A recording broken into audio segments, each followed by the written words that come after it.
నిద్ర చేయాల, చేస్తేను కూడా కదా. క్లాస్ విడిచి నిద్ర చేయకూడదు. సో ఒక్కసారి అయితే పర్వాలేదు, బట్ అదే ఒక్కసారి మరొక్కసారి ఇంకొకసారి అవ్వకూడదు. It is an awareness to my self.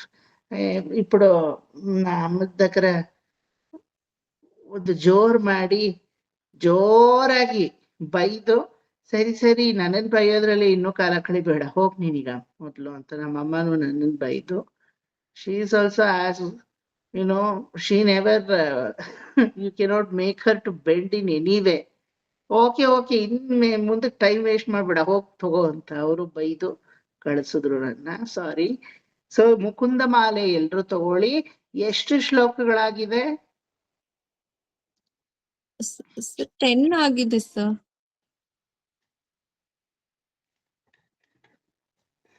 Twelve ఆಗಿದೆ sir. అది మీరు నాకు చెప్పాలా, నాకు తెలీదు.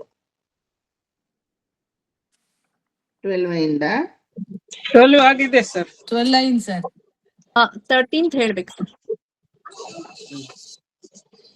Okay, till 12. ಅದೇ till 12 everybody chant with me, and from 13th onwards we'll go. Meaning ಎಲ್ಲ ತುಂಬಾ ಚೆನ್ನಾಗಿದೆ. Once you finish the entire Mukundamala 42 shlokas, 40 or 42 I think, I will start with the meaning. Okay. ಮತ್ತೆ ಅಲ್ಲಿ ಸುಪ್ರಭಾತ ಸುಪ್ರಭಾತ ನೀವೀಗ probably I might take Mukundamala after your Suprabhatam there. Okay. Again it becomes a revision to you. ಅಲ್ಲಿ ಸ್ವಲ್ಪ ಬೇಗ ಬೇಗನೆ ಮುಗಿಸ್ತೀನಿ. Okay. In case if you want. Otherwise anyway I have covered you Mukundamala. We can go for something else as per the demand. Okay.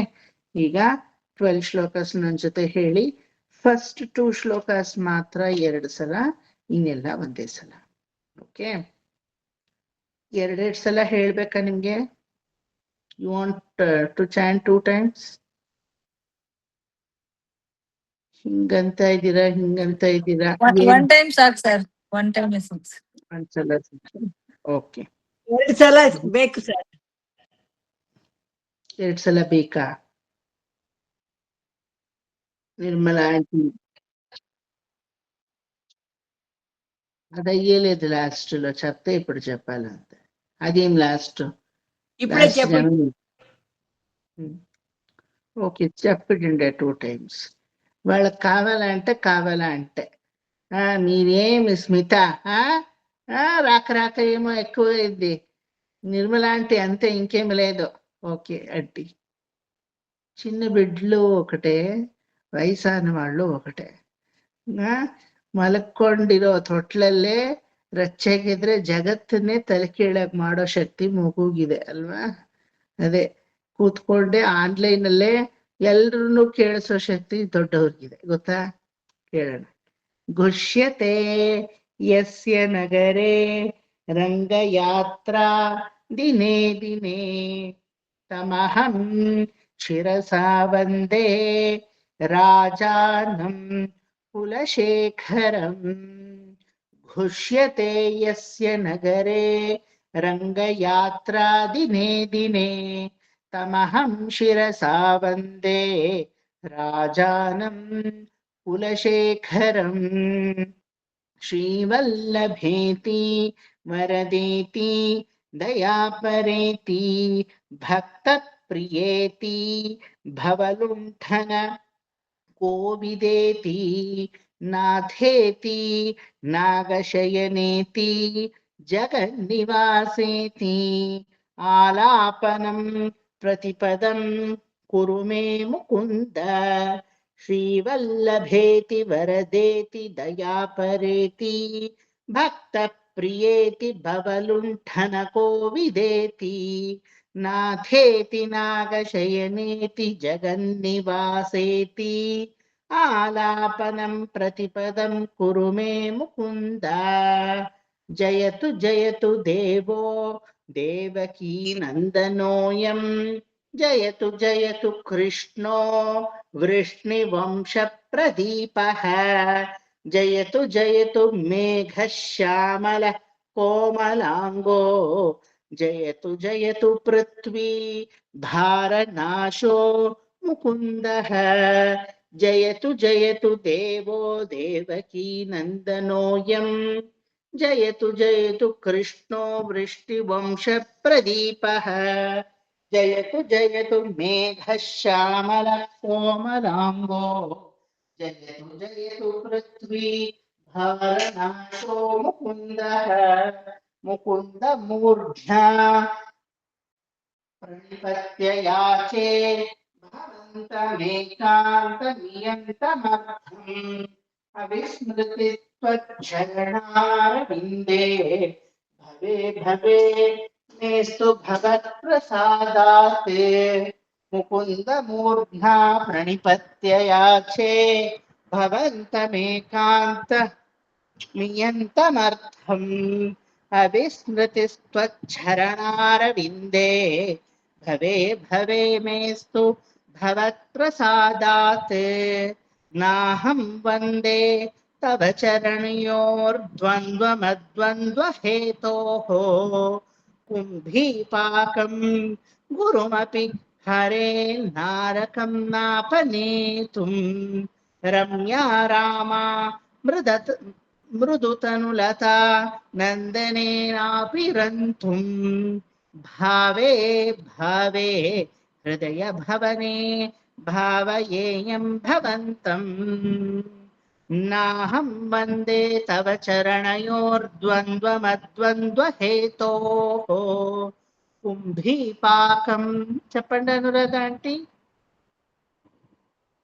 వినపడలేదా కుంభీపాకం గురుమపి Hare నారకం నాపనీతుం Ramya Rama మృదుతనులతా నందనేనాపి రంతుం Bhave Bhave హృదయ భవనే భావయేయం భవంతం నాస్థా ధర్మే ನಮಸು ನಿಚಯೇ ನೈವ ಕಾಮೋಪಭೋಗೆ ಇದ್ರಲ್ಲಿ first ಎರಡನೇದು ಒಂದು ಸ್ವಲ್ಪ ಹೇಳ್ಬೇಕಿತ್ತು ಸರ್. ಚರಣಯೋರ್ ದ್ವಂದ್ವ ಮದ್ವಂದ್ವ ಹೇತು ಅದು ಹಂಗೇನ ಸರ್ ಅದು?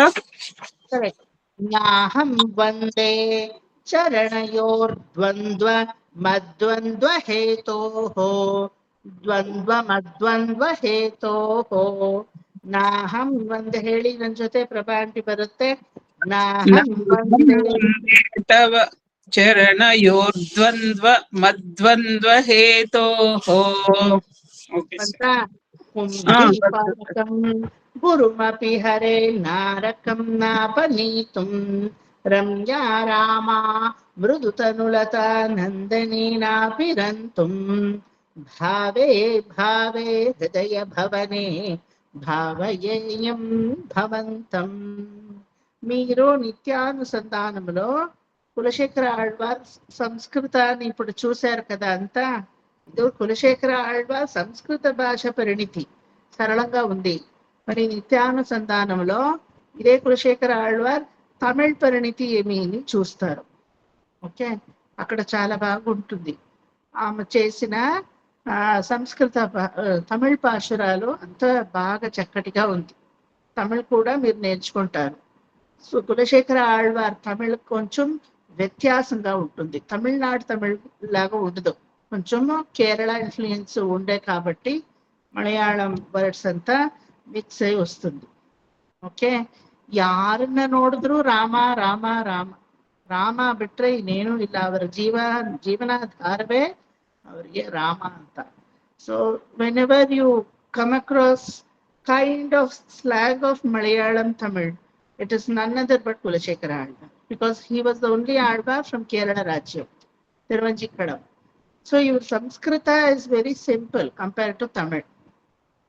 Aita Manpugal Kaushalaidan Mani Vairi Vardavane Tenilangai Kor Mudigal சிந்து வித்தாய் செம்பொன்ஷே கணினன்மா மதில் புடைசூழ் கணபுரத்தன் கருமணியே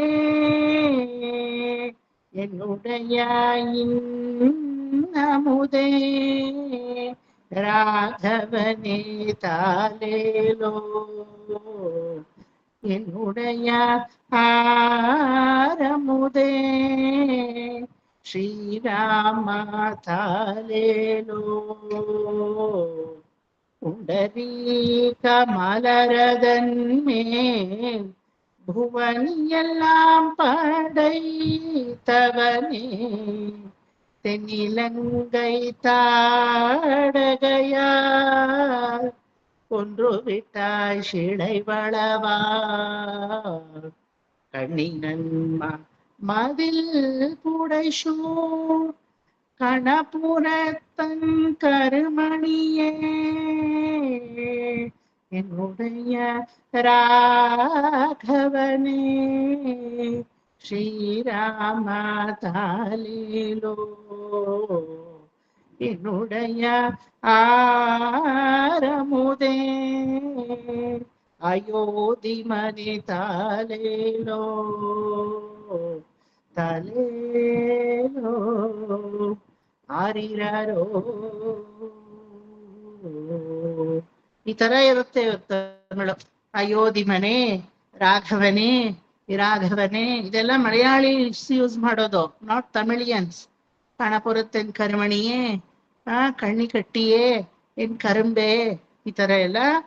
his Tamil is something very different. You can easily make out this pashuram or this particular shloka is full of that bhava towards Rama Piran. ಆಯ್ತಾ? ರಾಮನ ಭಾವವನ್ನು ವ್ಯಕ್ತ ಮಾಡುವಂತಹ ಶ್ಲೋಕಗಳೇ ಆಗಿದೆ. Even if you chant Mukundamala, you feel as if you are singing on Rama. ಆ ಒಂದು ಭಾವನೆ ಅದರಲ್ಲಿ ಬರುತ್ತೆ. That is why Kulashekara Alvar is meant to be. ಆಯ್ತಾ? ಅದಕ್ಕೆ ರಮ್ಯಾರಾಮ ಮೃತತನುಲತಾ ನಂದನೇ ನಾಪಿರಂತು. ರಮ್ಯಾರಾಮ ಕೃಷ್ಣನಾದ್ರೂ ಆ ರಮಣೀಯತೆ ಅನ್ನೋದು ರಾಮನಲ್ಲಿ ಯಾವುದಿದೆಯೋ ಅದೇ ಕೃಷ್ಣನಲ್ಲೂ ವ್ಯಕ್ತವಾಗ್ತಾ ಇದೆ. ಸದೈಕ ಪ್ರಿಯದರ್ಶನ ಅಂತ ಹೇಳ್ತೀವಲ್ವಾ, ಸದಾ ರಮ್ಯ ಜಾಮಾತ್ರಂ ಮುನೀಂದ್ರಾಯ ನಿವಾಸಿನೇ ಅಂತಾನು ಬರುತ್ತೆ ಸುಪ್ರಭಾತದಲ್ಲಿ ಅಲ್ವಾ. ಸೊ ಆ ಒಂದು ರಮಣೀಯತೆ ಅನ್ನೋದು ರಾಮನಿಂದಲೇ ಎಲ್ಲಾರು ಕಲಿಬೇಕಂತೆ. Nobody else can beat Rama's Ramaniyam. Hanumantha ಹೇಳ್ತಾನೆ, when I was seeing on the bank of the river Pampa in Rishyamukha Parvata, Hanuman did not see Rama taking his footstep and walking. He was just gently moving on air.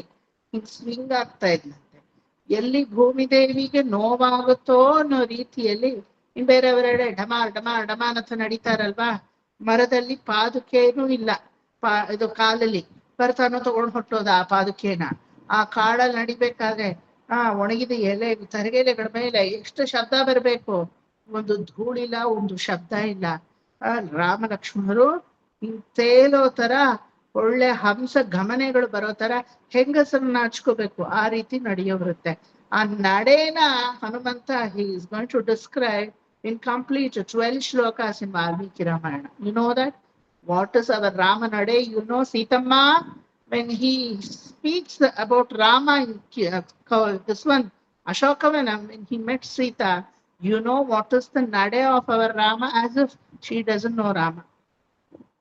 As if ತನ್ನ ಯಜಮಾನ್ರ ಬಗ್ಗೆ ತಾನೆ, ಕೇಸೆ ಹೂ ನರ್ಕ ವಾನರ್ಕ ಮಿಲನ್, ತುಮ್ ತೋ ನರ್ ಹೋ ಮೇರಾ ಪತಿ ತೋ ನರ್ ಹೇ, ತುಮ್ ತೋ ವಾನರ್ ಹೋ, ಕೇಸಾ ಹುವಾ ಐಸಾ ಮಿಲನ್.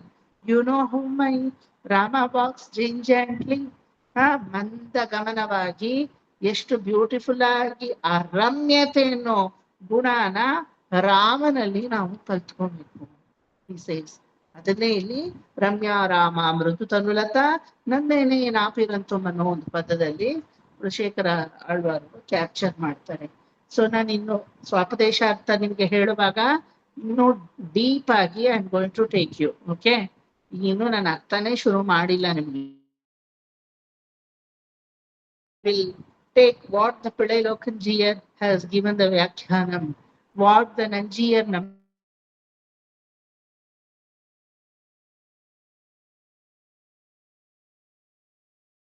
itself given ಮೂರಾಯಿರಪ್ಪಡಿ ವ್ಯಾಖ್ಯಾನಂ for this ಮುಕುಂದಪಾಲ.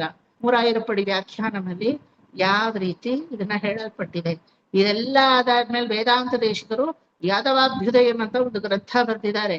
ಯಾದವಾಭ್ಯುದಯದಲ್ಲಿ ಯಾವ ರೀತಿ ಮುಕುಂದಮಾಲ ಮಾಲೆಗೆ ದೇಶಿಕನ ಒಂದು ವ್ಯಾಖ್ಯಾನ ಹೇಗಿದೆ ಅದೆಲ್ಲ you're going to see later. Okay, ನಾಸ್ತ ಇಲ್ಲಿಂದ ಹೇಳಿ.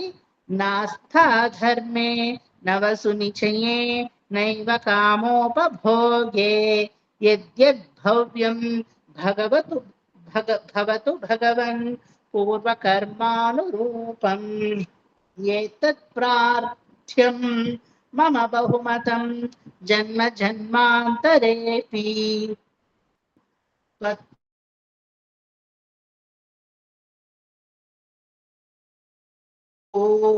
नास्था धर्मे नवसु निचये नैव कामोपभोगे यद्यद्भव्यं भवतु भगवन् पूर्वकर्मानुरूपम् एतत् प्रार्थ्यं मम बहुमतं जन्म जन्मान्तरेऽपि त्वत्पादाम्बोरुहयुगगता निश्चला भक्तिरस्तु दिवि वा भुवि वा ममास्तु वासो नरके वा नरकातकप्रकामम् अवधीरित शारदारविन्दौ चरणौ ते मरणेऽपि चिन्तयामि दिवि वा भुवि वा ममास्तु वासो नरके वा नरकातकप्रकामम् अवधीरित शारदारविन्दौ चरणौ ते मरणेऽपि चिन्तयामि कृष्णत्वदीय पदपङ्कज पञ्जरान्तम् अद्यैव मे विशतु मानसराजहंसः प्राणप्रयाणसमये कफवातपित्तैः कण्ठावरोधनविधौ स्मरणं कुतस्ते कृष्णत्वदीय पदपङ्कजपञ्जरान्तम् अद्यैव मे विशतु मानसराजहंसः प्राणप्रयाणसमये कफवातपित्तैः कण्ठावरोधनविधौ स्मरणं कुतस्ते चिन्तयामि हरिमेव सन्ततं मन्दमन्दहसिताननाम्भुजं नन्दगोप तनयं परात्परं नारदादिमुनिवृन्दवन्दितं चिन्तयामि हरिमेव सन्ततं मन्दमन्दहसिताननाम्भुजं नन्दगोपतनयं परात्परं नारदादिमुनिवृन्दवन्दितं करचरण सरोजे कान्तिमन्नेत्रमीने शममुषि भुजमीची व्याकुले गाधमार्गे हरिसरसि विगाह्यापीय तेजो जलौघं भवमरु परिखिन्नः खेदमद्य त्यजामि करचरण सरोजे कान्तिमन्नेत्रमीने श्रममुषि भुजवीच्याकुले गाधमार्गे हरिसरसि विगाह्यापीय तेजो जलौघं भवमरु परिखिन्नः खेदमद्य त्यजामि सरसि जनयने सशङ्खचक्रे मुरभिधि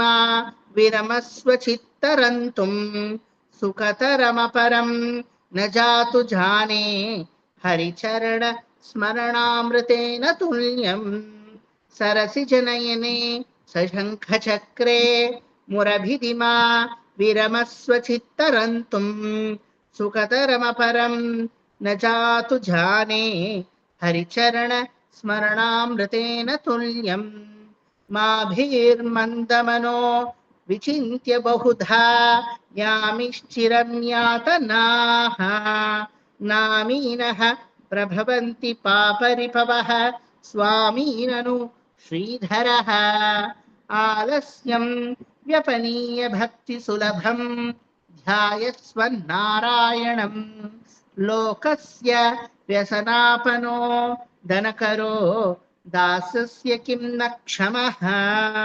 माभिर्मन्दमनो विचिन्त्य बहुधा यामीश्चिरं यातनाः नामीनः प्रभवन्ति पापरिपवः स्वामीननु श्रीधरः आलस्यं व्यपनीय भक्तिसुलभं ध्यायस्व नारायणं लोकस्य व्यसनापनो धनकरो दासस्य किं न क्षमः भवजलधिगतानां द्वन्द्ववाताहतानां सुत दुहितृकळत्रत्राणभारार्दितानां विषमविषयतो ये मज्जतामप्लवानां भवतु शरणमेको विष्णुपोतो नराणां भवजलधिगतानां द्वन्द्ववाताहतानां सुत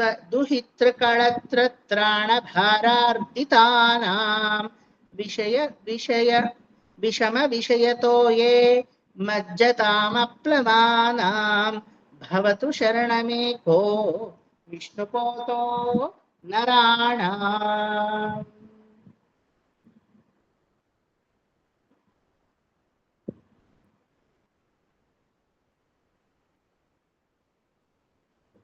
శ్యామల గారు అన్మ్యూట్ చేసుకుంటా.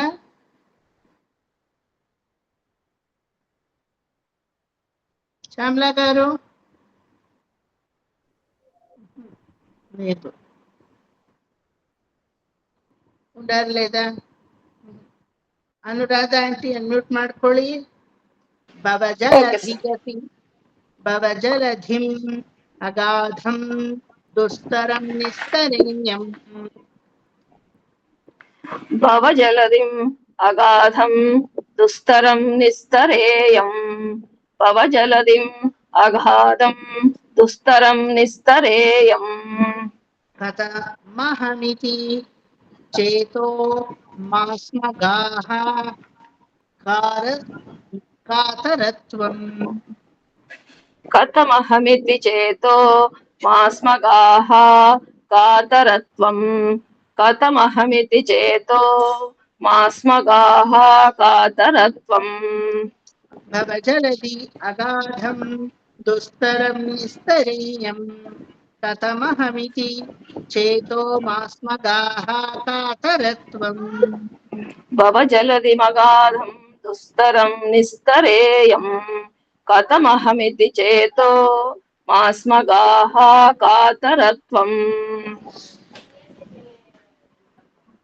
sorry भवजलधिमगाधं दुस्तरं निस्तरेयं कथमहमिति चेतो मास्मगाः कातरत्वं सरसिजदृशि देवे तावकी भक्तिरेका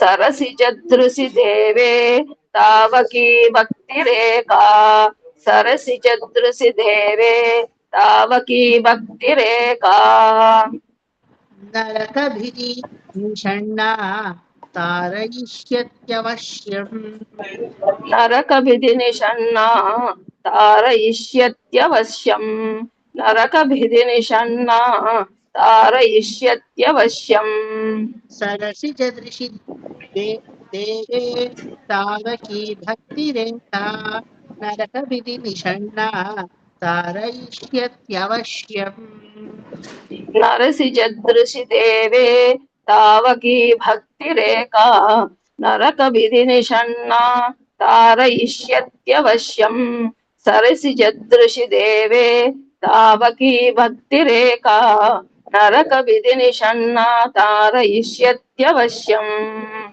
भवजलधिम् अगाधं दुस्तरं निस्तरेयं कथमहमिति चेतो मास्मगाः कातरत्वं सरसिजदृशि देवे तावकी भक्तिरेका नरभिधि निषण्णा तारयिष्यत्यवश्यम्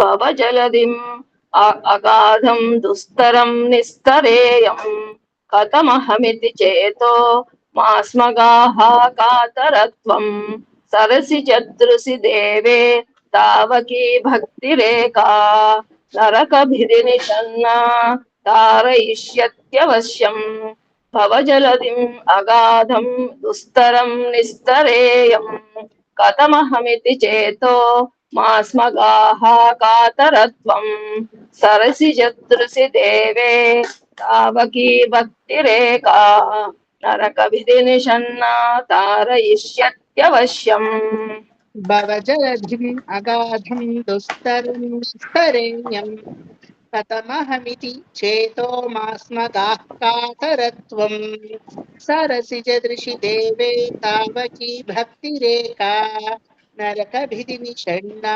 तारयिष्यत्यवश्यम् भवजलधिम् अगाधं दुस्तरं निस्तरेयम् कथमहमिति चेतो मास्मगाः कातरत्वम् सरसि चदृसि देवे तावकी भक्तिरेका नरकभिदिनिषन्ना तारयिष्यत्यवश्यम् भवजलधिम् अगाधं दुस्तरं निस्तरेयम् कथमहमिति चेतो मास्मगाः कातरत्वम् सरसि चदृसि देवे तावकी भक्तिरेका నరకవిధినిషన్నా తారయిష్యత్యవశ్యం.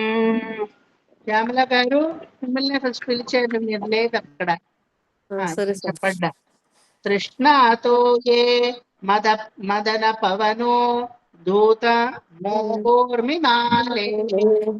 తృష్ణతో ఏ మదన పవనో దూత మోహో మ్రిమాలే. తృష్ణతో ఏ మదన దీర్ఘ ఉంది. తృష్ణాతో ఏ తృష్ణతో ఏ మదన పవనో దూత మోహో మ్రిమాలే. మోహోర్మిమాలే. మోహోర్మిమాలే. తృష్ణాతో ఏ మదన పవనో దూత మోహోమ్రిమాలే. తృష్ణాతో ఏ మదన పవనో దూత మోహోర్మిమాలే. దారావర్తే తనయ సహజ గ్రాహ సంఘాకులే చ. దారావర్తే తనయ సహజ గ్రాహ సంఘాకులే చ. దారావర్తే తనయ సహజ గ్రాహ సంఘాకులే చ. సంసారాఖ్యే మహతి జలదౌ మజ్జతా నస్త్రిధామన్నే. సంసారాఖ్యే మహతి జలదో మజ్జితాం నస్త్రిధామన్. సంసారఖ్యే మహతి జలదో మజ్జితాం నస్త్రిధామన్. మజ్జతాం నస్త్రిధామ. మజ్జతాం మజ్జీల మజ్జ మజ్జతాం ఇర్జీ ಇದೆ. జా చేసుకోండా. మజ్జతాం నస్త్రిధామన్నే. మజ్జతాం నస్త్రిధామన్. సంసారಕ್ಕೆ మహతి జలదో మజ్జతాం నస్త్రిధామన్. సంసార నస్త్రిధామన్. కాదు ధామన్. ధామన్. సంసారಕ್ಕೆ మహతి జలదో మజ్జతాం నస్త్రిధామన్. ఫ్రెంచ్ కెనడియన్ లాగా స్టైల్ గా దామాన్ ధామన్. మీరు ఫ్రెంచ్ కెనడియన్ కాదు, మీరు మా రెడ్డి వాళ్ళే కదా కదా. నేను రెడ్డి వాళ్ళని అయిపోయింటాను. సో రెడ్డి వాళ్ళే మీరు. Daman south Indian language ప్రయోగించండి. పాదాంభోజే వరద భవతో భక్తి నావం ప్రయచ్ఛ. పాదాంభోజే వరద భవతో భక్తి నామ ಪ್ರಯಚ್ಛ. ಭಕ್ತಿ ನಾವಂ. ಭಕ್ತಿ ನಾಮ ಇದೆ ಸಾಲಿಲ್ಲಿ. ನಾಮ ಅಲ್ಲ, ನಾವಂ. ನಾವಂ ಅಂದ್ರೆ ದೋಣಿ ಅಂತ ಅರ್ಥ. ಇಲ್ಲಿ ನಾಮ ಇದೆ ಸರ್. ನಾವಂ ಮಾಡ್ಕೊಳ್ಳಿ. ಸರಿ ಸರ್. ಅದೇ ನಿಮ್ ಬುಕ್ಕಲ್ಲಿ ಮಾತ್ರ ಪಾದಾಂಬೋಜ ಇಷ್ಟು ಮಿಸ್ಟೇಕ್ ಇದೆ. ಅದೇ ನಾವಂ. ಸರಿ ಸರ್. ಪಾದಾಂಬೋಜೆ ವರದ ಭವತೋ ಭಕ್ತಿ ನಾಮಂ ಪ್ರಯಚ್ಛ. నాభం ప్రయచ్చ. నాభమ్మ సార్, నాభం. నాభం కాదు, నాభం వకారము. నాభం. నామం అని ಹೇಳಿದ್ದು చూడండి, వినపడండి కరెక్ట్ గా. నాభం. నాభమ్మ. నా నోట్లు చూడండి. నాభం. వా వా వా ఫర్ వందన. నాభం. ಯಾರಲ್ಲ ಭಕ್ತಿ ಯಾರಲ್ಲ ಅವ భక్తి నావమ్మా. వా వా యార లావ వచ్చేదా అది భక్తి లావం. నావ వం నావం. భక్తి నావం. ముక్కుద్దుడు భక్తి నామం తానే. Correct correct correct. భక్తి నామం అని చెప్పింది నేను. నావం చెప్పాల, నాభం కాదు, నామం కాదు, నావం. వంకాయ. నావం. కరెక్ట్. సరి. పాదాంబోజే. వంకాయ ಅಂದ್ರೆ ఏమిటి? బెండకాయ అಲ್ಲ అలా గింజలు. ಬದನೆಕಾಯಿ ಸರ್. బదనేకాయ. పాదాంబో తిన్న కస్తూరి బాబి, తిన్ను. మీరు నవ్వుతే నేనేమో తెలుగు వాళ్ళలాగా తప్పు చేస్తా ఉంటాను. చెప్పండి, వంకాయ అంటే ఏదో ఒక కాయ, బెండకాయో ఏదో వంకాయ అనుకుంటున్నాను. వంకాయ కూర అని చెప్తారు కదా. చెప్పేది వింటాను. నూనె వంకాయలా, ఎండకాయకి ఏదో ఒకటి. వంకాయ తెలిసింది కదా ఇప్పుడు. తెలుసు. కొంచెం మా బాగా ఇదే సార్ తెలిసిందో ఇల్లే. లేదో. వంకాయ తెలిసిందా శ్యామల అంటే? తెలిసే సార్. ಇಲ್ಲಿ ಮಾ ಇದೆ ಅದಕ್ಕೆ. కాకపోతే నువ్వు వంటింటానికి కదా చెప్పేది. For kitchen you will tell వంటింట. ఆవా. ಓಕೆ. ಭಕ್ತಿ ನಾವಂ ಪ್ರಯಚ್. ವರದ ಭವತೋ ಅನ್ನೋದನ್ನ ಅಂಡರ್ಲೈನ್ ಮಾಡ್ಕೊಳ್ಳಿ ಎಲ್ರು. అక్కడ వరద భవతో. ఈ వరద అనే ఒక పదము ప్రయోగించేదానికి అన్ని కంపోజర్లు, అన్ని వాగ్గేయకారులు, అన్ని ఆళ్వారులు అందరికీ చాలా ఇష్టము. ఏమిటంటే వరం దదాతి ఇది వరద. ಆ ವರದಾನು ಆ ವರಡಿದೆಯಲ್ಲ, ಭಗವಂತನಿಗೆ ಮೀಸಲಾಗಿದ್ದು ಆ ವರಡು. ಆಯ್ತಾ? ಅದನ್ನ ಉಪಯೋಗಿಸ್ಬೇಕು ಅಂತ ತುಂಬಾ ಇಷ್ಟ.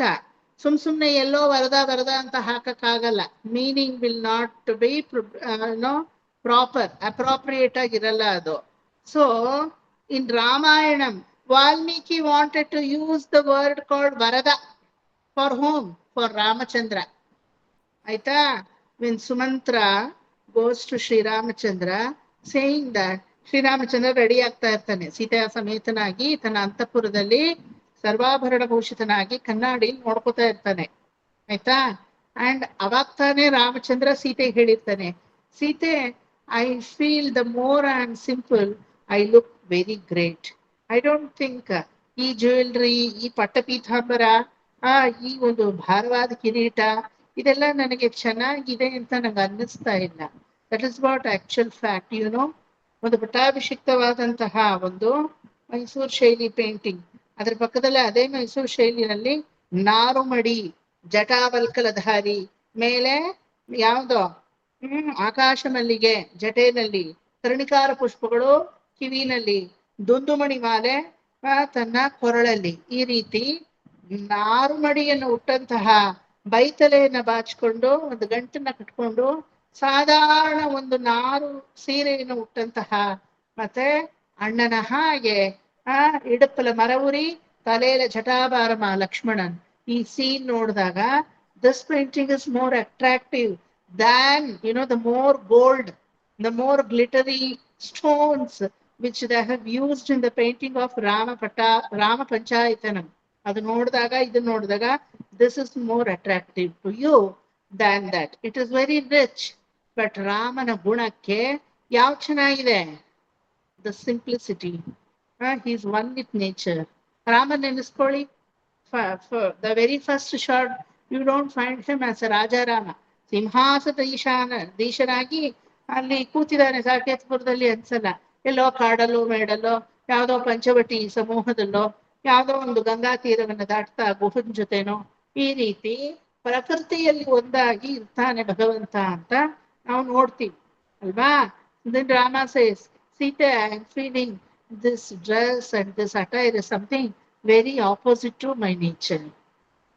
ಸೀತೆ ಹೇಳ್ತಾಳೆ don't worry the attire will come to you as per your nature. ಇನ್ನು ಹೇಳಿ ಬಾಯಿ ಮುಚ್ಚಿಲ್ಲ. ಆವಾಗ Sumantra will stand outside the ಅಂತಪುರ. ವಿವಂದಿಂ ವರದಂ ವಂದೇ ದಶರಥಾತ್ಮಜೋ ಹೇ ಮಾಂ ಪುನಾತು ಅಂತ ಹೇಳಿ Sumantra is going to do the ಪ್ರಾರ್ಥನಾ. ದಶರಥ ನಿನ್ನ ಮಾಂ ಪುನಾತು ಮತ್ತೆ ಕರೀತಾ ಇದ್ದಾರೆ. ಕೈಕೇಯಿ ಭವನದಲ್ಲಿ ದಶರಥ ಇದ್ದಾನೆ. ದಶರಥ ಹೇ ವರದ ವಿವಂದಿಂ ವರದಂ ವಂದೇ, ವರದನಾದಂತಹ ರಾಮಚಂದ್ರನೇ ನಿನ್ನ ತಂದೆ ನಿನ್ನ ಚಿಕ್ಕಮ್ಮನ ಅಂತಃಪುರಕ್ಕೆ ಕರೆಯಲ್ಪಟ್ಟಿದ್ದಾರೆ ಅಂತ ಹೇಳಿ ಆ ಸುಮಂತ್ರ ಮೆಸೇಜ್ ಕೊಡುವಾಗ Valmiki wanted to use the word called ವರದ. ದಟ್ ವರದ has got so much of ವ್ಯಾಖ್ಯಾನ. ಒಂದಲ್ಲ ಎರಡಲ್ಲ. ಆ ವರದ ಅನ್ನೋದಕ್ಕೆ ನಾನು ಒಂದು 5 ಕ್ಲಾಸ್ ಆದ್ರೂ ನಿಮ್ಗೆ ತಗೋಬೇಕು, ಅಷ್ಟು ವ್ಯಾಖ್ಯಾನಗಳು. ಈ ವರದ 3 ಅಕ್ಷರಕ್ಕೆ ಅಷ್ಟು ವ್ಯಾಖ್ಯಾನ ಅಂದ್ರೆ ಪೂರ್ವಾಚಾರ್ಯರು ಬೇಕಾದಷ್ಟು ವ್ಯಾಖ್ಯಾನಗಳನ್ನ. ವರದ ಅಂದ್ರೆ ಏನು? ವರವನ್ನ ಕೊಡುವವನು, ಸಂಪ್ರದಾಯಕ್ಕೆ ಕಣ್ಣನ್ನು ಕೊಟ್ಟವನು, ಸಂಪ್ರದಾಯಕ್ಕೆ ರಾಮಾನುಜರನ್ನೇ ಉಳಿಸಿಕೊಟ್ಟವನು, ಸಂಪ್ರದಾಯಕ್ಕೆ ಷಡ್ವಾಕ್ಯಾರ್ಥಗಳನ್ನು ಕೊಟ್ಟವನು, ಸಂಪ್ರದಾಯದಲ್ಲಿ ಶರಣಾಗತಿ ಪ್ರಪತ್ತಿ ನಂತರ ಪ್ರಪನ್ನತೆ ಅನ್ನೋದು ಏನು ಅಂತ ತೋರಿಸಿಕೊಟ್ಟವನು, ಸಂಪ್ರದಾಯಕ್ಕೆ ಇರುವುದು ಕೈಂಕರ್ಯ ಸ್ವರೂಪ ಅಂತ ತೋರಿಸಿಕೊಟ್ಟವನು, ಸಂಪ್ರದಾಯದಲ್ಲೇ ಸಪ್ತವಾಕ್ಯಾರ್ಥ ರಹಸ್ಯಗಳನ್ನ ಕೊಡುವ ಮುನ್ನ ಬೇಕಾದಷ್ಟು ಚೂರ್ಣಿಕೆಗಳನ್ನ ಕೊಟ್ಟುವನು, ಸಂಪ್ರದಾಯಕ್ಕೆ ದುಡ್ಡಿನ ರೂಪದಲ್ಲಿ ತಿರುಮಂಗಯ್ಯಾಳ್ವಾರರಿಗೆ ವರವನ್ನ ಕೊಟ್ಟಿದವನು. ಈ ರೀತಿ so many ವ್ಯಾಖ್ಯಾನಮ್ಸ್ for this particular word called ವರದ. ಯಾವ್ದಾದ್ರು ಮಗುಗೆ ನೀವು ನಾಮಕರಣ ಮಾಡ್ಬೇಕಾದ್ರೂ easily you can keep the name ವರದ. ಡೇ ವರದ ಕುಟ್ಟಿ ಮಾಡ ಹಿಂಗೆ ಅಂತೀವಲ್ವಾ, அந்த ವರದಾங்கிற பேரு ಅವಳೋ ಮನಮೋಹಕಮ ಮನೋರಂಜಕವಾಗೂ ಇದೆ. ಅದೇ ಸಮಯದಲ್ಲಿ ದ ಡೀಪೆಸ್ಟ್ ಮೀನಿಂಗ್ ಅನ್ನ ಹೊಂದಿದೆ. ಗೊತ್ತಾಯ್ತಾ? ಕಾಂಚೀಪುರಕ್ಕೆ ಹೋಗ್ತೀವಲ್ವಾ, ಪೆರುಂದೇವಿ ತಾಯನ್ನ ನೋಡ್ತೀವಲ್ವಾ, ವರದರಾಜ ಮೇಲೆ ಇದ್ದಾನೆ. ಪೇರ್ ಅರುಳಾಳನ್ ಅಂತ ತಮಿಳಲ್ಲಿ ಹೇಳ್ತೀವಿ. ಪೇರ್ ಅರುಳಾಳನ್, ಪೇರ್ ಅರುಳಾಳನ್, ದೇವಪೆರುಮಾಳ್ ಅಂತ ಎಲ್ಲ ಹೇಳ್ತೀವಿ. ಆದ್ರೆ ಆ ಊರವರೆಲ್ಲ ಹೆಂಗ್ ಕರೀತಾರೆ ಗೊತ್ತಾ ಅವನನ್ನ? ನಮ್ಮ ವರದುವ ಪಾತಿಯೋ, ನಮ್ಮ ವರದುವೆ போய் ಮಲೆಯಲ್ಲಿ ಸೇವಿಸಿಟ್ಟು ಬಂದಿಯೋ. ಮಲೆ ಅಂದ್ರೆ 24 ಮೆಟ್ಲಲ್ಲಿರೋ ಚಿಕ್ಕ ಕಚ್ಚಿ ಮಲೆ ಅಂತ ಹೇಳ್ತೀವಿ. ಕಚ್ಚಿಕ್ಕಿವಾಯ್ತಾನ್ ಮಂಟಪಂ ತಿರುಕಚ್ಚಿದನಿಲ್ ಅಂತ ಅಡೈಕಲಪತ್ತಲ್ಲಿ ಸ್ವಾಮಿ ವೇದಾಂತ ದೇಶಿಕರು ಹೇಳ್ತಾರೆ. ಮುಕ್ತಿ ತರುಣ್ ನಗರೇಳಿಲ್ நிச்சயமாம் கச்சிதனில் பேர் ಅರುಳಾಳರ್க்கு ಅಡೈಕಲಂ ನಾನ್ ಪುಹುಂದೇನೆ ಅಂತ ಅವ್ರು ಹೇಳ್ತಾರೆ. ಆ ರೀತಿ ಆ ತಿರುಕಚ್ಚಿ ಮಲೆಯಲ್ಲಿ ಭಗವಂತ ನಿಂತಿರೋದನ್ನ ಇವತ್ತಿಗೂ ಕೂಡ ಕಾಂಚೀಪುರತ್ತಾರ್ಗಳ್, ಕಂಚೀಪುರದವರು ದೇವರನ್ನು ಹೋಗಿ ನಮಸ್ಕಾರ ಮಾಡಿದ್ಯಾ, ವರದರಾಜನ್ ನೋಡಿದ್ಯಾ, ದೇವಪೆರುಮಾಳ್ನ ನೋಡಿದ್ಯಾ ಅಂತ ನಾನಾ ರೀತಿ ಡಿಸ್ಕ್ರೈಬ್ ಮಾಡಿದ್ರು. ದ ಲೋಕಲ್ ಲ್ಯಾಂಗ್ವೇಜ್ ಅಲ್ಲಿ ಅವರು ಏನಂತ ಕರೀತಾರೆ ಗೊತ್ತಾ? ವರದುವೆ ಪಾತಿಯೋ. ನಾನ್ ಬಿಗಿನಿಂಗ್ ಅಲ್ಲಿ ಕಾಂಚೀಪುರಕ್ಕೆ ಹೋಗುವಾಗ ಯಾರ ಮರದು ಏನ್ ಅಷ್ಟು ಫೇಮಸ್ ಫಿಗರಾ ಅಂತ ಯಾರೋ ಮನೆ ಹುಡುಗ ಅನ್ಕೊಂಡಿದ್ದೆ ನಾನು, ಅವ್ರು ಮಾತಾಡೋ ರೀತಿಲಿ. ವರದುವೆ ಪಾತಿಯೋ, ವರದುವೆ ಏನ್ ಎಪ್ಪ ಮಾತಾಡೋ ಎಲ್ಲಾರು ವರದು ಪತಿಯೇ ಪೇಶರೇಳಿ ಯಾರಂದು ವರದು ಅಂದೆ ನಾನೊಬ್ಬರ ಹತ್ರ ಲೂಸ್ ತರ ಹೋಗಿ. ಇದೇನದಿದೆ இந்த ಕ್ಷೇತ್ರத்துக்கு வந்து நம்ம ವರದು ಪತಿ ಕೇಕರೇಳೆ, ಅವ್ರದ ಕಚ್ಚಿ ಮೇಲೆ ನಿಕ್ಕರಾಳೆ, ಅವ್ರದ ಕಚ್ಚಿಕ್ಕಿವಾಯ್ತಾನ್ ಮಂಟಪಂ ಪುಣ್ಯಕೋಟಿ ವಿಮಾನಂ ಅನಂತ ಸರಸ್ ಪುಷ್ಕರಣಿ, ಇದ್ರ ಮಧ್ಯದಲ್ಲಿ ಇರೋವನೇ ವರದು ಕುಟ್ಟಿ. ಓಹೋ, இந்த ವರದರಾಜನೇ ಎಪ್ಪಡಿ ನೀಂಗ ಸಂಬೋಧಿக்கிறೇಳ. ಹೌದು, ಒಂದೊಂದು ಮನೆ ಮಗು ಆಗಿದ್ದಾನೆ ಆ ವರದ. ಒಂದು ಸಲ ವರದ ಅಂತ ಹೇಳಿದ್ರೆ ನಮ್ಮ 1000 ಪಾಪಗಳು ಅವನು ವರವಾಗಿ ಕನ್ವರ್ಟ್ ಮಾಡ್ತಾನೆ. ನಾವು ಪಾಪ ಮಾಡಿದ್ದನ್ನ is going to convert that into 1000 times. ವರದ ಅಂತ ಒಂದು ಸಲ ಹೇಳಿದ್ರೆ ಅಷ್ಟು ಪವರ್ಫುಲ್ ನಾಮಧೇಯ ಅದು. ಅದಕ್ಕೆ ವರದ ಭವತೋ ಅನ್ನೋದನ್ನ ಅಂಡರ್ಲೈನ್ ಮಾಡ್ಕೊಳ್ಳಿ. ಅಲ್ಲಿ ಪಾದ ಅಂಭೋಜೆ ವರದ ಭವತೋ ಭಕ್ತಿ ನಾವಂ ಪ್ರಯಚ್ಛ. ಚಪಂಡ ಪಾದಾಂಬೋಜೋ ವರದ ಭವತೋ ಭಕ್ತಿ ನಾವಂ ಪ್ರಯಚ್ಛ. ಪಾದಾಂಬೋಜೆ ವರದ ಭವತೋ ಭಕ್ತಿನಾವಂ ప్రయచ్చ. రత్నాంటి 40 ఇది 14th శ్లోకము చూసుకోండి. రత్నాంటి ఇప్పుడు లాగిన అయ్యారు. తృష్ణాతో ఏ మదన పవనోద్భూత మోహోర్మిమాలే దారావర్తే తనయ సహజ గ్రాహ సంఘాకులే చ సంసారాఖ్యే మహతి జలధౌ మజ్జతాం నస్త్రిధామన్నే పాదాంభోజే వరద భవతో భక్తినావం ప్రయచ్చ. తృష్ణాతో ఏ మదన పవనోద్ధూత మోహోర్మిమాలే దారావర్తే తనయ సహజ గ్రాహ సంగాకులే చ సంసారేక్కే మహతి జలదో మజ్జతాం నస్త్రిదామన్ పాదాంబోజే వరద భవతో భక్తినావం ప్రయచ్చ. తృష్ణాతో ఏ మదన పవనోద్ధూత మోహోర్మిమాలే దారావర్తే తనయ సహజ గ్రాహ సంగాకులే చ సంసారక్యే మహతి జలదో మజ్జతాం నస్త్రిదామన్ పాదాంబోజే వరద భవతో ಭಕ್ತಿನಾವಂ ಪ್ರಯಚ್ಚ. ಒಂದ್ಸಲ ಹೇಳ್ಬಿಡಿ. ತೃಷ್ಣಾತೋ ಯೇ ಮದನ ಪವನೋದ್ಭೂತ ಮೋಹೋರ್ಮಿಮಾಲೇ ಧಾರಾವರ್ತೆ ತನಯ ಸಹಜ ಗ್ರಾಹ ಸಂಗಾಕುಲೇ ಚ ಸಂಸಾರಾಖ್ಯೆ ಮಹತಿ ಜಲದೌ ಮಜ್ಜತಾಂ ನಸ್ತ್ರಿಧಾಮನ್ ಪಾದಾಂಭೋಜೆ ವರದ ಭವತೋ ಭಕ್ತಿನಾವಂ ಪ್ರಯಚ್ಛ. ತೃಷ್ಣಾತೋ ಯೇ ಮದನ ಪವನೋದ್ಧೂತ ಮೋಹೋರ್ಮಿಮಾಲೇ ದಾರಾವರ್ತೆ ತನಯ ಸಹಜ ಗ್ರಾಹ ಸಂಗಾಕುಲೇ ಚ ಸಂಸಾರಕ್ಕೆ ಮಹತಿ ಜಲದೋ ಮಜ್ಜತಾಂ ನಸ್ತ್ರಿಧಾಮನ್ ಪಾದಾಂಬೋಜೆ ವರದ ಭವತೋ ಭಕ್ತಿನಾವಂ ಪ್ರಯಚ್ಚ. ತೃಷ್ಣಾತೋ ಯೇ ಮದನ ಭವನೋ ಧೂತ ಮೋಹೋರ್ಮಿಮಾಲೇ ದಾರಾವರ್ತೆ ತನಯ ಸಹಜ ಗ್ರಾಹ ಸಂಗಾಕುಲೇ ಚ ಸಂಸಾರಕ್ಕೆ ಮಹತಿ ಜಲ ಸಂಸಾರಾಖ್ಯೆ ರಾ ದೀರ್ಘ ಹೇಳಿರಿ. ಸಂಸಾರಕ್ಕೆ ಮಹತಿ ಜಲದೋ ಮಜ್ಜತಾಂ ನಸ್ತ್ರಿಧಾಮನ್ ಪಾದಾಂಬೋಜೆ ವರದ ಭವತೋ ಭಕ್ತಿವಾಮಂ ಪ್ರಯಚ್ಚ.